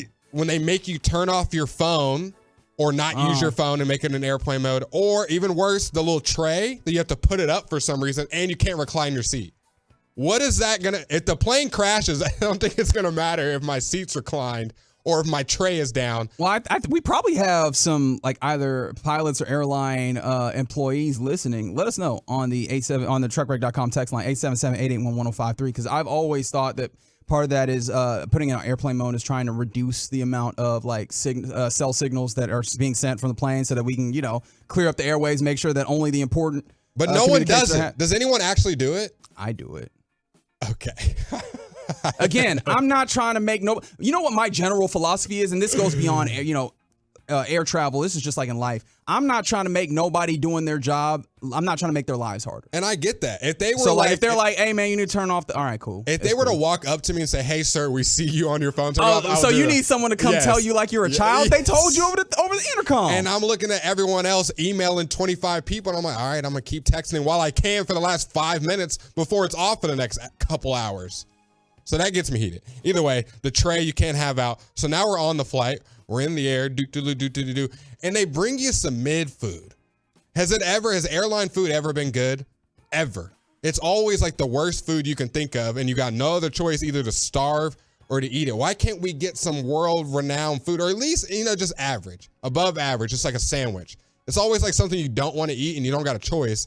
And I just hate that. Obviously, I don't fly first class, guys, so I don't have a filet mignon coming out. It's like cold lasagna with green beans and like a roll and peanuts. So can we step up the airline food, especially when my ticket is pushing P. It's pushing money. It's a lot of bread coming out. I should be getting some decent food. Am I wrong? I guess. I don't know. Like me personally, I'm just like, that's something that I can fix pretty easily if I eat before I get there. What if it's a long flight, pushing 6 hours? It's not like a little 3 hour flight. Look, I hear you, right? 6 hour flight. We got to eat something probably. I'm just gonna eat and be like, I'll deal with what I got. Right? I mean, I dealt with it. As you can tell, like look, and I'm not saying that you don't have the right to like, demand certain things. For me, I'm just like, it's not worth my hassle. Like I'll eat what it takes, what's there. It'll be sustenance. If it's an hour flight Southwest, I'm not tripping. But more so, I'm relating to my flight that was like 10 hours to London, and we got one thing of cold lasagna, and I'm like, this ticket was more than $1,000. I can't get more than some cold lasagna and a fizzled down soda. And for me, I'm just Canada like, Dry. I'm like, yo, where's the culinary kitchen that they are working in to make all this food? I'm like, it's cool. Y'all probably had like a lean cuisine back there and popped it in whatever microwave y'all got. I know how this goes. It's fine. Okay. Going back to take it off. You know how they say you can't stand during the flight and you gotta have your seatbelts on? You know what I'm talking about? Yes. The flight attendant be walking around while they do it. Did they have some kind of weight balance class that we don't all know about? That they just, if the plane was to crash, they would know how to handle it better than the rest of us, regular folks. I imagine they don't got the same liability issues as y'all do. It just makes me mad. There's a lot of stuff that not goes listen on. to the rules, bump your head, and then want to be mad at Delta or whatever, like some jerks. I feel like there's a lot of stuff at the airline that they do that they just tell us as rules and we just follow it. Yeah, shout out to the 214 that said, and this may not be a rule per se, but it's a norm that we should all really work to encourage. People that walk around without shoes on planes are the worst. This is not your house, dog. Can you please respect the rest of us and the fact that we're all sharing this air? Speaking of another social norm that's not a rule, you're sitting in the middle seat or just any seat. Who gets the armrest? Age-old question. All right, so I'm subscribed to this very particular way, which is you are on the aisle. You get that outside armrest. Okay. But you get the you got the leg room. You get the added leg room of the aisle. You get the window. You got that. You can lean on the window, right, and whatever, and you can see out. You get that outside armrest. As in, you in the middle seat, you don't have no special benefits, so you get both armrests. Okay, in the middle. That's the way that I view it. I feel like that's the most equitable way. I can get with that. Now, going back to the window, are you a window down or window up kind of guy?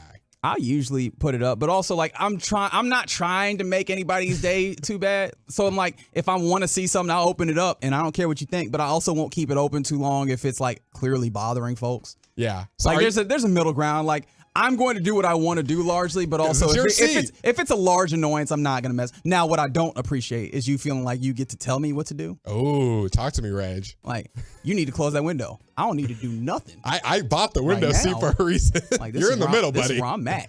You got your armrest and that's it. But yeah, that's pretty much it. I appreciate you bringing that. Airline etiquette. This is a fair thing to bring up by Tolo Casey on the truckwreck.com text line from the 817. These are first world problems. Who cares? That's right. I mean, duh. That's right. None of this ultimately matters in a large way. Except for the food. Bad food could go to bad diet and nutrients, and then you could die. You think this one is really messing up your cholesterol? It could. You never know. It depends how much you fly. But other than the rest, yes, they were just me complaining about airline etiquette. Very good. That's some sharing time here on the Get Right on 105.3 The Fan. Coming up next, we'll get you your headlines on this Wednesday evening in the Metroplex on The Fan. The Fan continues to grow because of you, our listeners.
details and important safety information. Subscription required. Price varies based on product and subscription plan. Hey guys, did you know there's a generic form of Viagra that works just the same, but is 95% cheaper? And you can get it online? Go to hims.com/joy. Through Hims, you'll get a free medical consultation, discreet shipping if prescribed, and the process is 100% online. To start your free online visit, go to hims.com/joy. That's HIMS.com/JOY.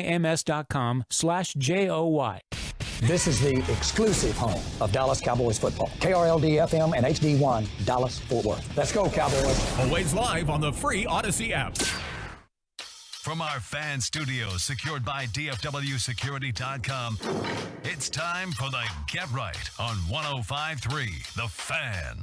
Yes, indeed, it is the Get right here on 105.3 The Fan, your home of the Dallas Cowboys and World Series champion Texas Rangers. 105.3 The Fan. I'm Reginald Atatula, and I'm joined alongside by the fan phenom, Blake Elliott. Talk to me. Appreciate you rocking with us on this Wednesday evening in the Metroplex. We're with you for this one final hour of the evening, and coming up in about 20 minutes we'll have our reaction to the Mavs Jazz contest, and also some interesting audio that takes you back when it comes to the Mavs, back to when Kristaps Porzingis was a player on this Mavs team. But a few things that are happening around 105.3 The Fan. Tomorrow you definitely want to get a toy and take it to Globe Life Field from 4 to 7 p.m., where the Texas Rangers, particularly John Gray and his wife Jacqueline Gray, are hosting the 2023 Toy Drive at Globe Life Field. It'll benefit Mission Arlington, their Mission Metroplex Christmas Toy Store,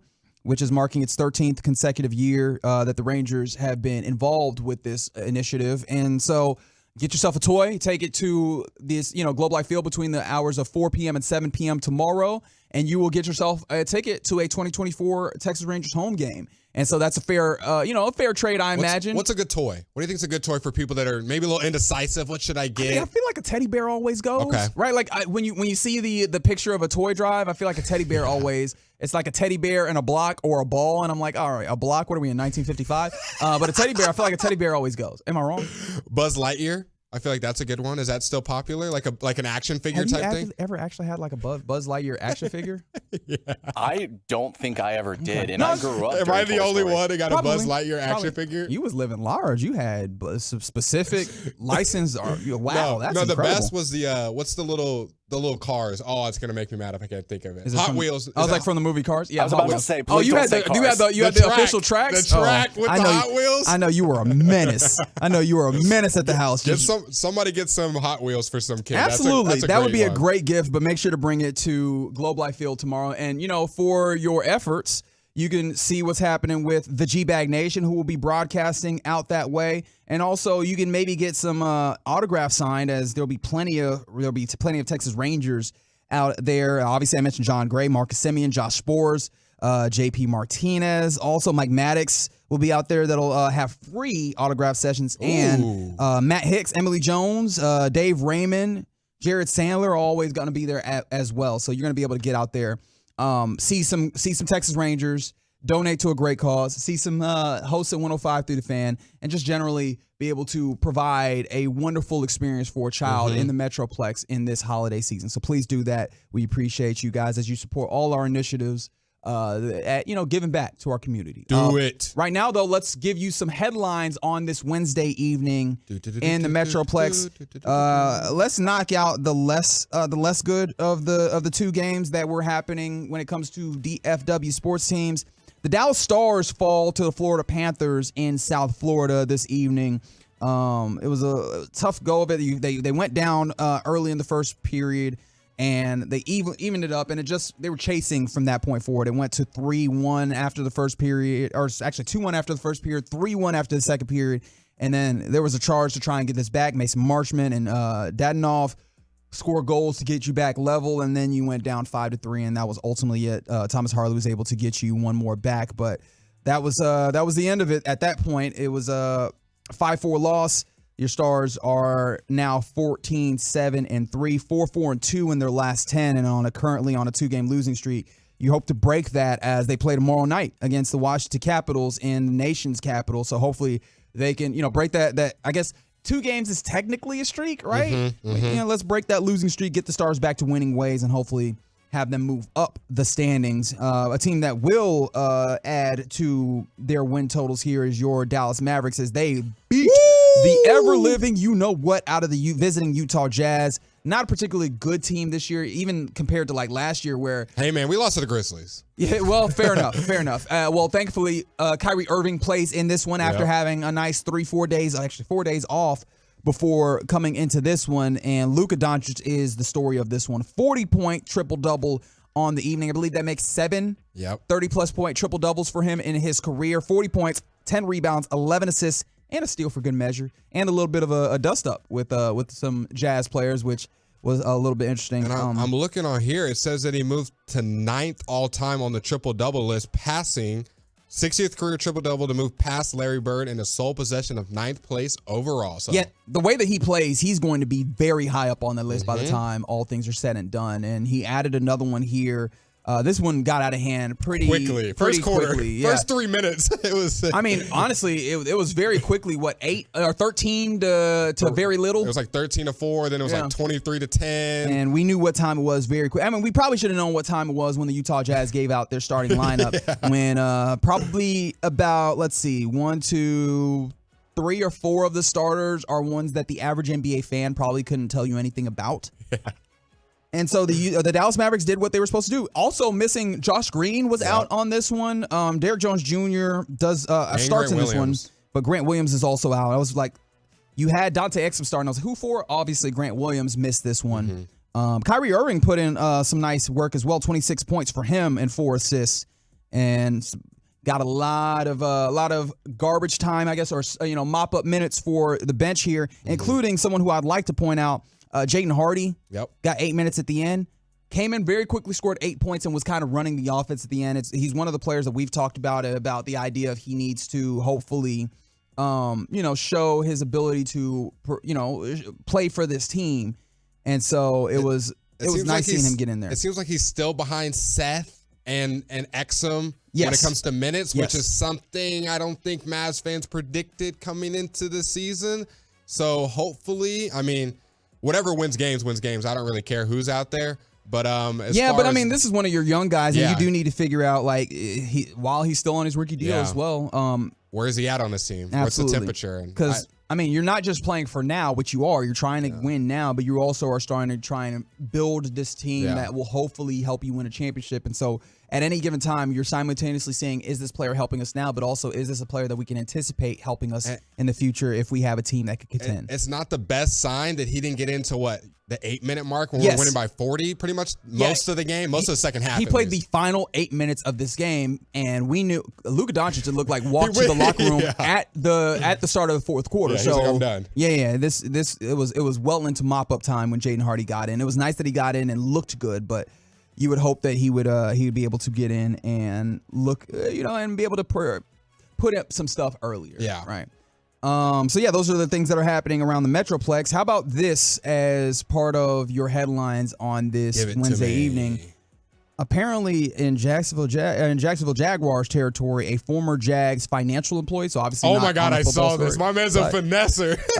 He stole the golf cart. Accused of stealing, the golf cart that was supposed to bring Trevor Lawrence to the locker room, and also $22 million from the franchise over a 4-year period by manipulating its virtual credit card program. Finesse. The United States Attorney's Office charged Amit Patel with wire fraud and illegal monetary transactions, alleging that Patel, who held various titles during his tenure with the Jags, including most recently manager, financial planning, and analysis, used his position as the sole overseer of the franchise's VCC program to fund lavish personal purchases and cover up his theft.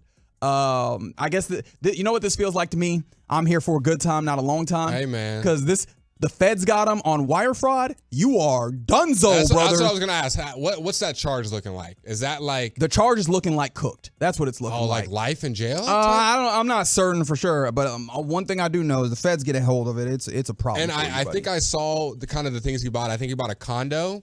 He bought a car. He used some money for some sports betting. And then I think he bought like a really, really expensive watch. But this just goes to show you how much money's in the NFL that $20 million was missing from your books for 5 years and they didn't even notice. Think about it. $20 million is the yearly salary for like a really good wide receiver. Yeah. You know what I mean? It was like, look, man, we can make that. Oh, it's just 20 mil. And then this is the tough part about it is that he did that. He was able to do this because he was like the one dude in his department, basically. Yeah. Yeah, I'm surprised that they have that, right? Yeah. They were like, we trust one individual with all this money. He'll do right He's like, by it looks it. good, guys. Looks good. Yeah. I'll go ahead and take it. Yep. And just so you know, I did the Googles right quick. Wire fraud is good for 20 years, up to 20 years in prison, and a fine up to $250 million or $250,000, so a quarter of a mil. Well, not once they grab all that money up. He should have threw a mill to his mom just in case. Then you could, if he was smart about it. I imagine they can track all that, buddy. Oh yeah. You put that in the personal account, all that's a problem. Cash all money. of that is a No problem. money trail. So yes, that was a wild thing that happened, and also in a way, this is a Florida man story, right? Yes. But it's nice that it's like white collar crime, I guess. Yeah, he definitely didn't watch Ozarks. He didn't do it right. He didn't wash his money. Brother, you watch a TV show, and I don't know if that's actually going to teach you exactly how to make this happen. It's definitely not. But what he did, I mean, okay, I would say what he did wasn't smart, but he did it for 5 years, so he was doing something right. Yeah, that's what I said. You're here for a good time, not a long time, because it will catch up to you.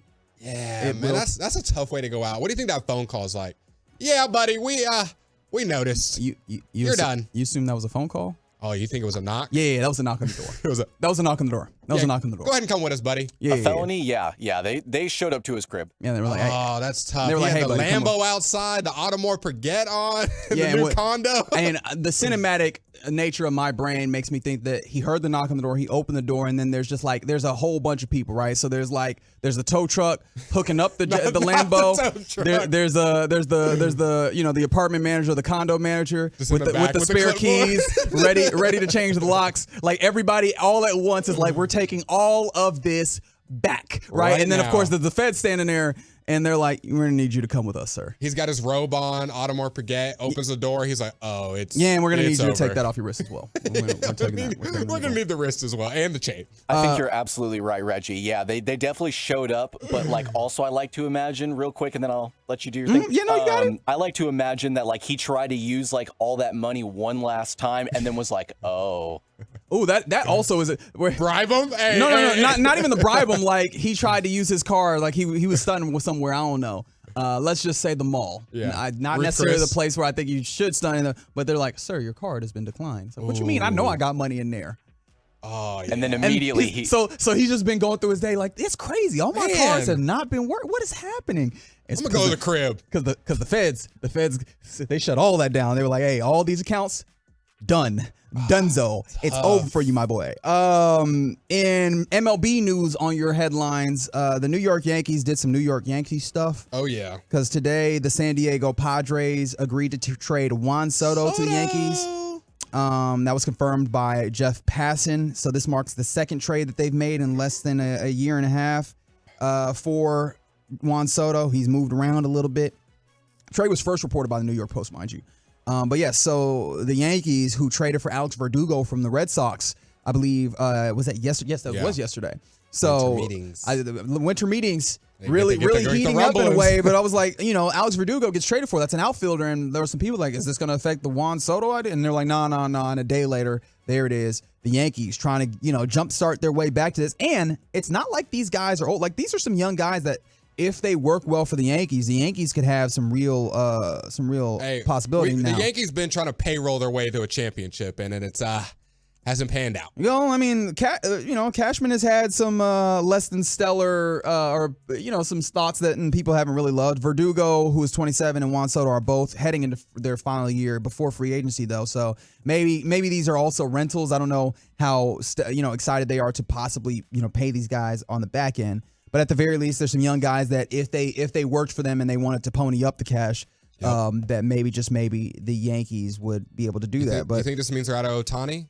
Or they were never no, really I don't think that they were in. I think we've gotten to a place where the reporting is, and Ross, you might be able to back me up here, that it's likely between the Toronto Blue Jays and the Los Angeles Dodgers, and people are leaning towards the idea that Shohei Ohtani might be playing in Canada. Ooh, is that the lead?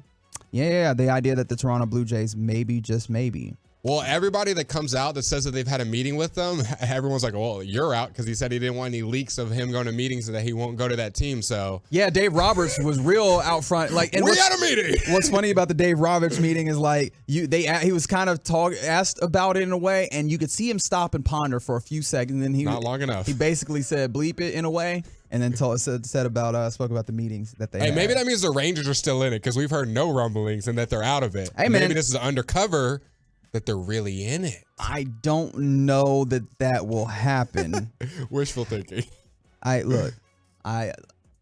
will not. I have my faith in Chris Young and his abilities 100%. As the decision maker, as the executive for your Texas Rangers to do what need be done. Like he signed Kirby Yates, who is a bullpen arm, older guy, but he got his great ERA, really good ERA. I believe it was a 3.28 last year. Pitched really well coming back off of Tommy John after, a couple of years. And so he looks like he's going to be a useful mid-reliever guy. Swing and miss stuff guy. Goodness gracious. That's a tongue twister. Don't hurt. It kind of is. Swing and miss stuff. Swing and miss stuff with. Yeah. So he'll be added to your bullpen for your Texas Rangers. And hopefully, we're starting to move this towards the idea that, the winter meetings and that the offseason will heat up. And towards that end, I think there's a lot of people that have kind of hypothesized that this thing will get going in earnest, particularly when Shohei Ohtani makes his decision. We learned that Shohei Ohtani is expected to make his decision by the end of this weekend. So you think it's going to happen? If you had to bet a bet that he's going to make it by the end of this weekend. I know he's expected. I think so. I think so. I mean, look, He's tried to have these meetings in quiet as much as he can, and so I imagine that he enjoys the process, but I imagine he also wants to get on with it. He's had a lot of time to do the courting and figuring things out. Put your bet on it right now. Who's he signing with? I mean, the Reggie take. It would only make sense for me to predict the favorite here because it cannot hurt me. Yeah, right. Go ahead. Predictions are always a funny game because nobody remembers if you're right, and people kind of come at you if you're wrong. So why would I? That was a great way to put it. Why would I put in effort? I'm just gonna say you go to the Blue Jays. So if he doesn't, I'll be like, well, that was the prevailing thought at the time. What are you gonna do? I'm gonna say he's going to the Orioles just to be fun. Young, fun team, Baltimore Orioles. That's an interesting call. Okay, very good. It's the Get Right here on 105.3 The Fan. Those are your headlines on this Wednesday evening in the Metroplex. Your Mavericks whooped the mess out of the Utah Jazz. We'll break down what we saw out of that game. And also, there's a little bit of audio from Kristaps Porzingis about his time in Dallas. We'll also listen to that next on The Fan. The more you listen, the harder we grind.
or live online. Qualified students may get financial aid, including the GI Bill. My Computer Career, accredited, acclaimed, effective. Take the free career evaluation at mycomputercareer.edu.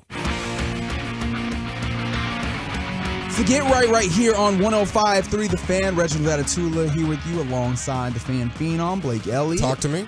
Thanks to Ross Lubensky on the ones and twos. Appreciate you rocking with us on this Wednesday evening.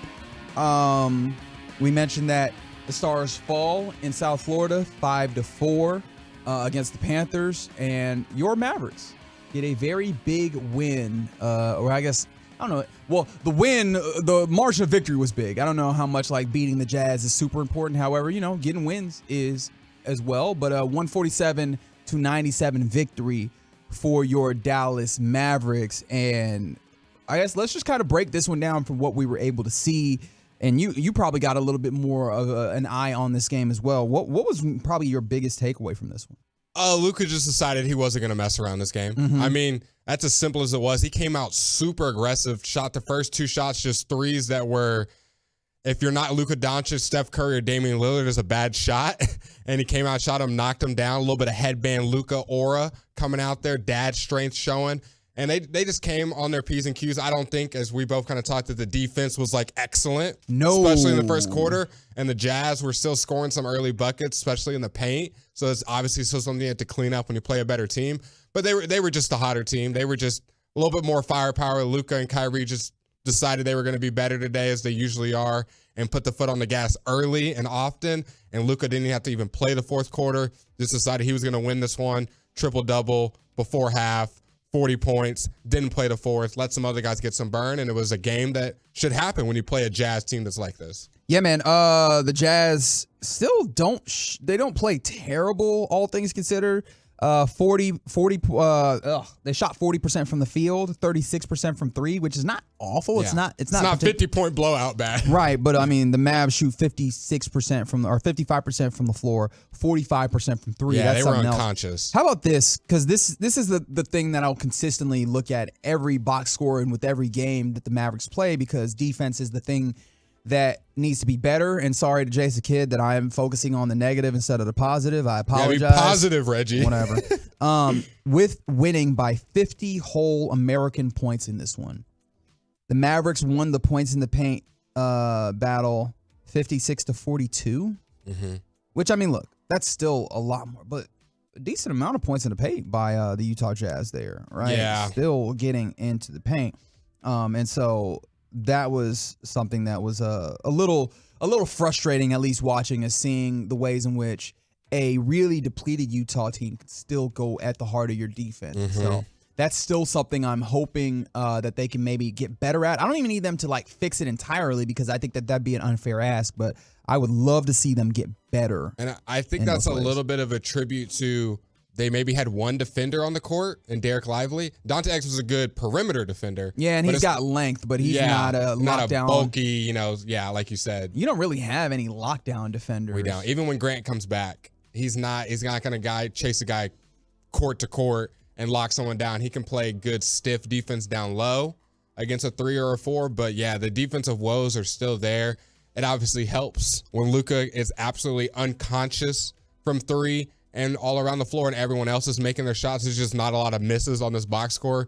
The worst percentage was Tim Hardaway going 4 for 12, and he's from deep. 4 for 12 from deep. Oh my God, that is just from deep. He was just like, I will shoot. If no one else will shoot, I will. He took as many 3-pointers as Luka Doncic did. Yeah, I mean, Luka went 6 for 12, but I mean, 40 points. I mean, what more can you ask? But I think the bigger thing that we talked about in the last segment is just kind of seeing how the minutes are kind of being dispersed. Mm-hmm. Even in a blowout, we saw Omax get 21 minutes. Tim get his regular 22, Dwight Powell 18. We're seeing more Seth Curry minutes, which has been more and more evidence. Seth Curry's been getting more and more burn.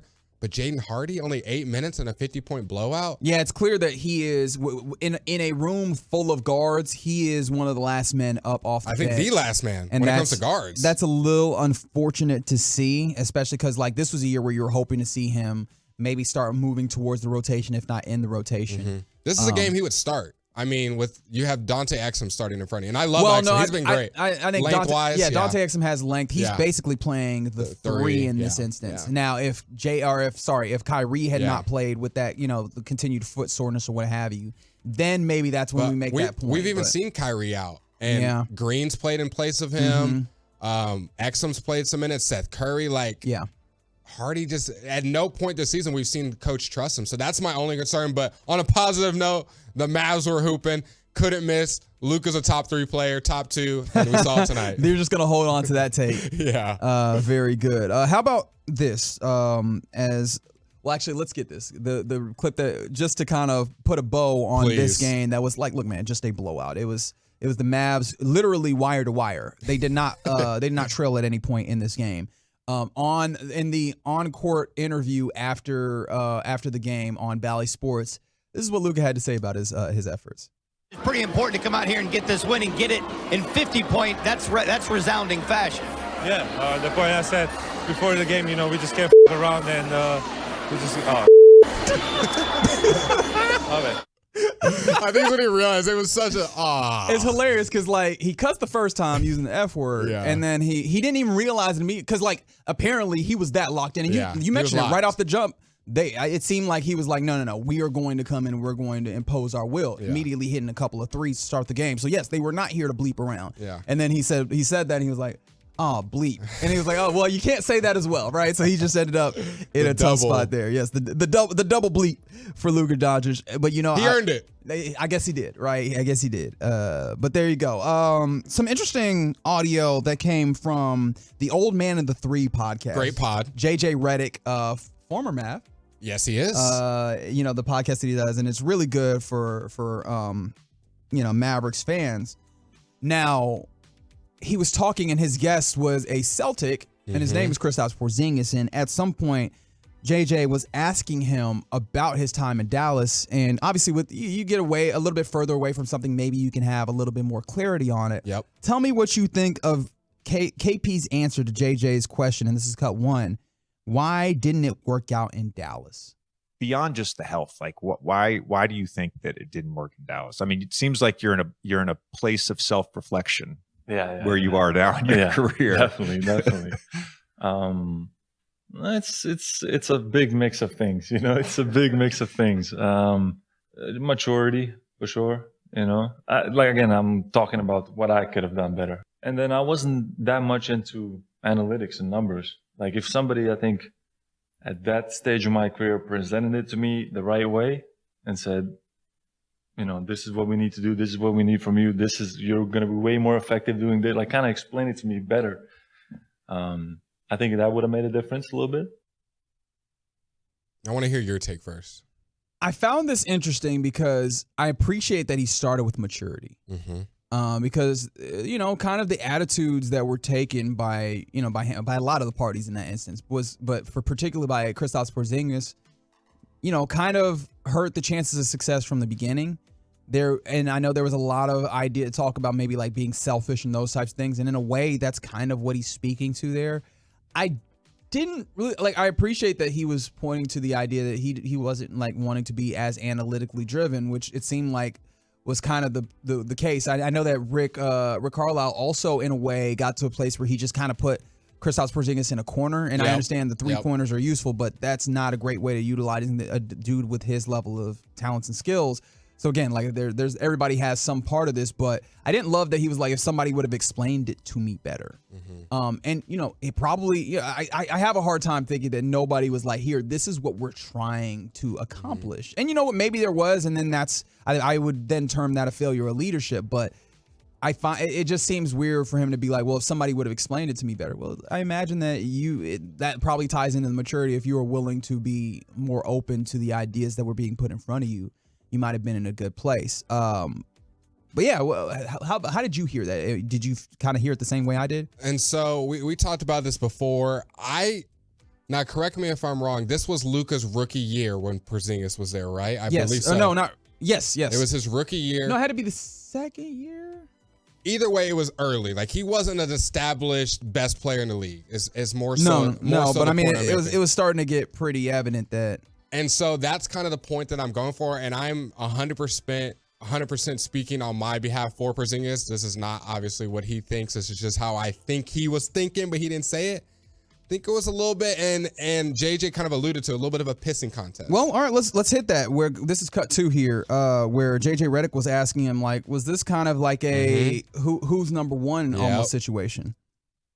Do you feel like there was a little bit of a young bull with you, specifically with like the Luka dynamic? Early on, for sure. Yeah. Early on, for sure. But I think we both tried to make it work, you know? It's just, I think communication, like maturity, communication on both of our parts should have been better.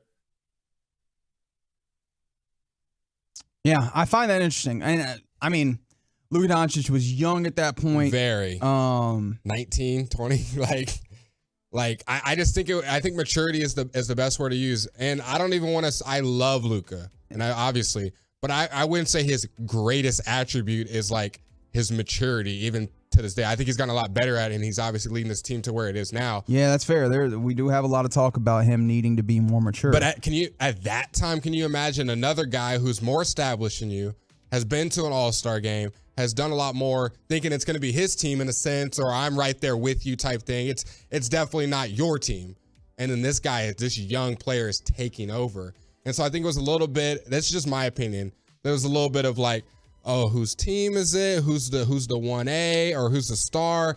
And Luka was coming into himself. And now, obviously, I don't think anyone would argue that Luka's better than Porzingis now. We didn't know that at the time. Argue against that, right? No, nobody would argue against that. Nobody argued against that. Okay, cool. Yeah. I just want to make sure that we were. No, it's all good. It's all good. I just want to make sure that it was clear that nobody thought that you were trying to. I thought you were telling me to argue against. I was like, I don't know how you could. I was like, if you pair that with some of your statements earlier, basically it sounds like you're like, Luka is top 2 in the league and Kristaps is number 1. Kristaps number 1, baby. You heard it here first.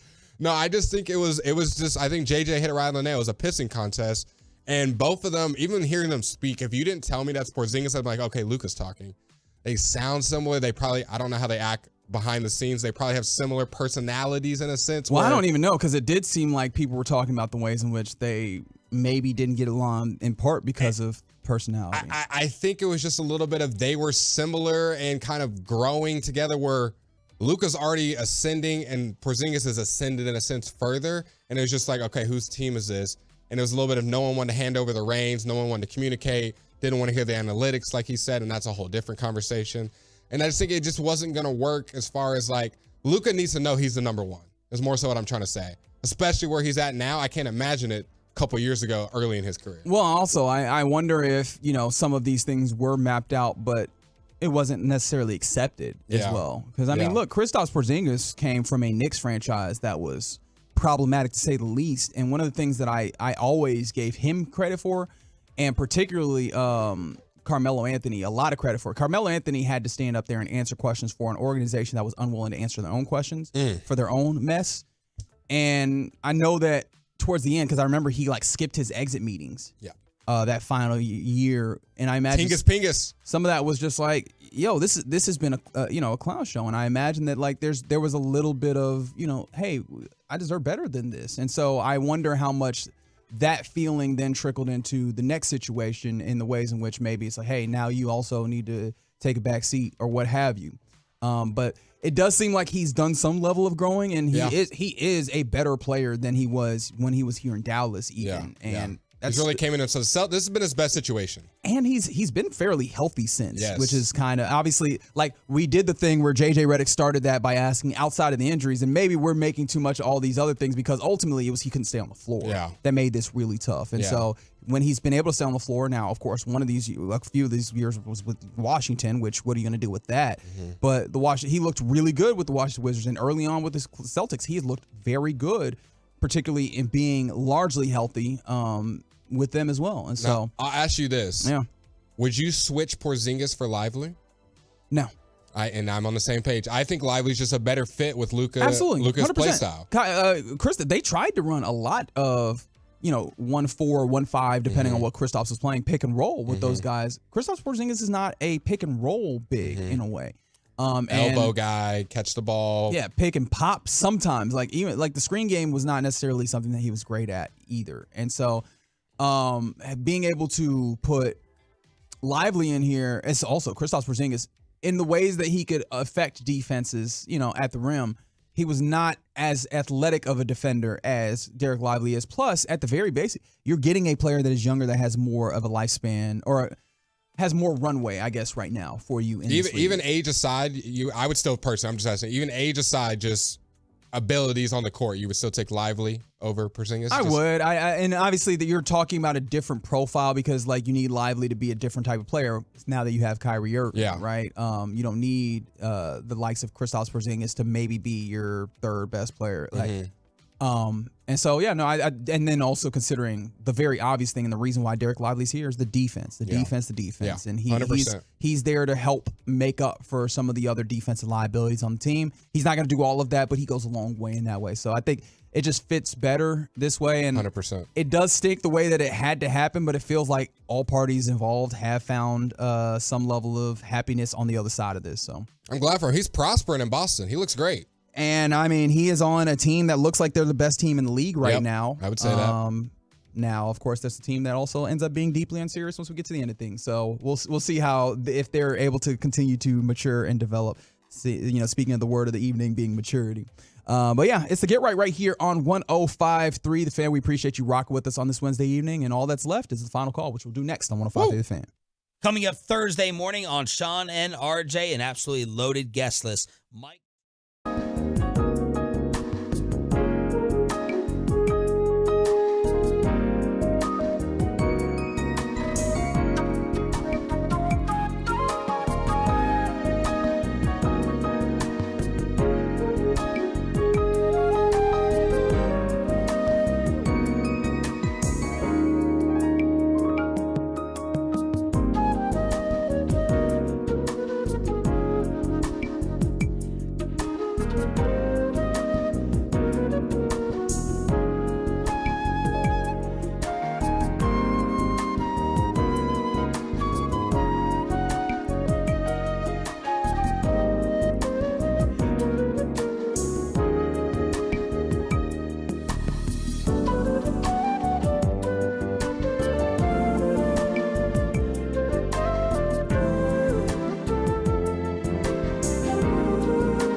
making good money. Then it happened. There was an ad for My Computer Career, and it just spoke to me. My Computer Career was the best decision he ever made. I could study anywhere from my laptop, and I was working in the first couple weeks of me being in class. Reggie hit a home run. The field is teeming with jobs. Become an IT pro in just months with zero experience at mycomputercareer.edu. The school is amazing. It's not rocket science. It's mycomputercareer.edu. This is one student's experience. Individual results vary.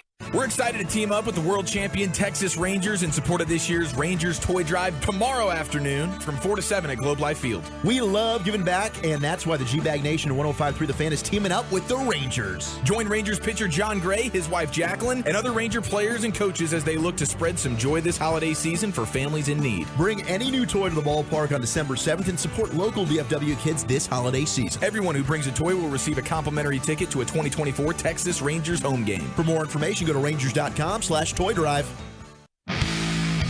And it's back now to 105.3 The Fan. You're listening to the Get Right, but the upcoming segment is brought to you by Classic Chevrolet. Classic Chevrolet is leading the way to finish the year #1 in America. They're racing hard with year-end savings on over 400 Silverados. Shop them all at ClassicChevrolet.com. This is Texas. This is Classic Chevrolet. Find new roads, relax, and enjoy the difference. To Get right here on 105.3 The Fan, last segment of the evening for us on this Wednesday evening. Appreciate you rocking with us here on your home of the World Series champion Texas Rangers and Dallas Cowboys, 105.3 The Fan. Remember, speaking of the World Series champion Texas Rangers, tomorrow, the G-Bag Nation will be broadcasting live from Globe Life Field as the Rangers are engaging once again in their toy drive to benefit Mission Arlington. Bring a toy and you will get a free home ticket to a 2024 Rangers game. You'll also get a chance to maybe meet and get some autographs from the likes of, obviously, John Gray, who is hosting this year's event, Marcus Semien, Josh Spores, many other players, and also some broadcasters. I know Hicksy and Matt Hicks, Emily Jones, and obviously our guy Jared Sandler will all be there. So yeah, go do that, and you can see the G-Bag Nation, of course, as well. Do that, do it for a good cause, and have a good time yourself. Tomorrow, 4 to 7 p.m. are the times on that. Bring some Hot Wheels. Yeah, bring some Hot Wheels, bring a teddy bear, bring some toys for the babies. You know, do something for the babies. It's the final call right here on 105.3 The Fan. We let you know that your Stars lost on this evening in South Florida, 5-4 against the Panthers. Your Mavs get a 50-point win against the Utah Jazz. 147-97. The Mavs, mind you, will be facing off against the Trailblazers in Portland on Friday. That's their next game. And the Stars are facing off against the Washington Capitals tomorrow evening. Washington. Earlier on in the day, because it was one of the headlines of the day, particularly for your Cowboys, Mike McCarthy felt some pain in his torso and found out that his appendix had burst. He had appendicitis. And so he had that surgery today. It was a successful surgery, and he anticipates coaching Sunday evening when your Cowboys welcome in the Philadelphia Eagles. And earlier on, I kind of asked what was the worst situation you tried to tough it out through? I kind of want to go back, and you guys sent in a whole bunch of them. I want to make sure that we get to a whole bunch of them. But real quick, Ross, you had an instance where you felt like you toughed it out. You tried to thug it out. What was your situation? Yeah, pretty similar to what you were talking about, just not feeling well running the board for KNC. Simply put, one of my worst situations that I tried to power through was my first day on Sean and RJ. Oh yeah, that was worse in a different way. Like, that wasn't like I'm battling my personal pains. That was just, this is really hard, and I don't know if I'm up to the challenge. Yeah, it was just one of those things, and to be fair, I kind of wasn't scheduled in the best position because I think my excuses. Yeah, no, for sure. You see, what happened was, if they'd have scheduled me better, then I would have performed better. It wasn't that. It was just like the first day I was already nervous to do Sean and RJ because everyone here told me it's going to be tough. And so my first day doing Sean and RJ solo was the morning after a Cowboys game. And if memory serves right, the game that we did was a late night game too. So not only was I nervous, but then I got out late too. So it was just a combination of not good things. Very quickly, because I know this will qualify. I've mentioned in the past I was in choir. Well, my freshman year at UIL, our big concert for all of the fine arts near the end of the year. I wasn't feeling too well during our warm-ups. And when we got on stage, we're singing in front of the judges, we're doing our thing. About halfway through our last song, I completely passed out. I fainted. Oh, you sold? My knees just locked. Oh, and you weren't allowing yourself to for the circulation to pass properly. No, exactly. And I literally did puke during warm-ups. I was just gonna ask if you puked. Yeah. That's wild. And just the craziest thing when you're just like chilling, you're hanging out, you're like trying to power through it just as like we're talking about. And then all of a sudden you come to and you realize, wait a minute, I'm seated down on the bleachers. How did that happen? And then someone else gets to tell you about what your life was for a few minutes. Yeah. That you get to experience this from someone else's point of view. From the 682 on the truckwreck.com text line, they say they had a torn pectoral and they had final exams to graduate. Went ahead and got that done. Patrick Mahomes style. There you go. Yeah, absolutely. He's actually dealing. He has a torn pec, or he's dealing with some pectoral pain. Oh, just pain. Okay. Showed up on the injury report. Well, I just said that because I can't recall off the top of my head if it was actually a torn pectoral or what have you. Now, this is some real pain. Sent in earlier on the truckwreck.com text line. They said from the 214 they tried to power through a heart attack. Oh. For about an hour and a half, they had this chest pain that felt like a runner's pain, so they stretched it out. You said stretched it out? Yeah, they were like, they stretch out, Went further to say, my goodness, where is it? Turn my upper body, laid my seat back, went into a restaurant and splashed water on my face, drove home and tried to get into a position that would relieve the pain. Finally, I asked my brother for some Tums. He instead called an ambulance. 5 minutes later, he was informed that he was having a heart attack. That was 3 years and 9 months ago, and they've fully recovered. So glad to hear you fully recovered. But yeah, he was like, hey man, this is a weird pain. I wonder what this is about. Let's go ahead and let's do some arm circles. Let's do some stretching. Why can't I make this feel better? Hey, maybe it's indigestion. It's like, no. Your heart is telling you to like palpitating. There's a problem. There's a large problem. Let's see. Other ones that were sent in from the 806 dislocated their shoulder while playing goalie in an indoor soccer game. Played the entire second half with the out of place because it was the championship game. Now, here's the question. Did they score? Or did you let up? Did you stay in the game? Oh, did they score? I was like, did the goalie score? No, did you stay in the game as a detriment? And they just poured on goals. Right. This is the thing. Like, what was y'all playing for? Right? Like, what is this like an intramural at college or whatever? Y'all was playing for a T-shirt because I guarantee that was not worth it. I guarantee. But that did bring. It was one of those things that brings back a memory. I used to play soccer in my youth. And I was, I was a little bit nice. I played goalkeeper as well. Mm-hmm. And I remember we played this one team, and their field was not well maintained. And because right at the goal line, where I'm stationed, there's a whole bunch of pebbles and rocks instead of, grass. So I dive at one point for to stop a shot. And I'm telling you, the whole back of my thigh scraped up, blood, all there. And so it's like, I'm wearing shorts, right? And so like now there's a whole bunch of pain.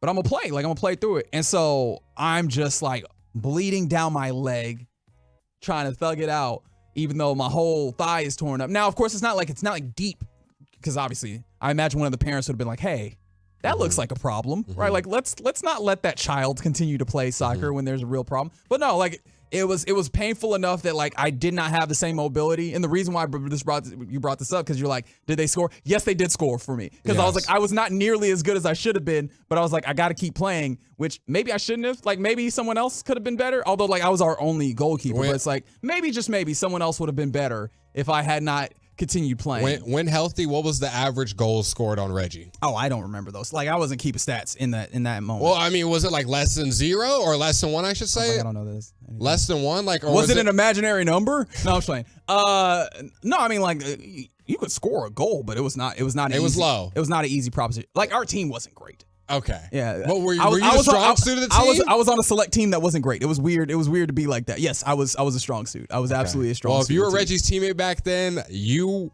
had to carry you. You heard it here first. That's on right. The final call. They know what it was. I'm trying to find one because I just lost it and it was a good one. Here we go from the 469. They say they shot themselves with the knee in the side of a knee with a nail gun at noon and work afterwards. And they worked all the way to the end of the night when they finished the roof 6 hours later. I don't know the knee pain of a nail gun. Is that like take you out of work thing? I don't know. I've never had a nail that breaks skin. I imagine that we should stop. Everything should stop. Well, a lot of these people are troopers. We need to get these people in the force These are people that can go through anything. People going through shoulder, Tommy John, pectorals, and they're just at work later the next day. Shout out to our goalkeeper who lets us know, hell no, they didn't score. And yes, it was for a T-shirt. That and the hot girl on the team, she appreciated it. There we go. There you go. We got some wins there. That's a W. We appreciate you hanging with us on this evening. We'll get back with you tomorrow, 7 to 11, sir. same configuration. It's been the Get right here on 105 through the Fan. Always a welcome sign for this clubhouse. Featuring breaking sports news, inside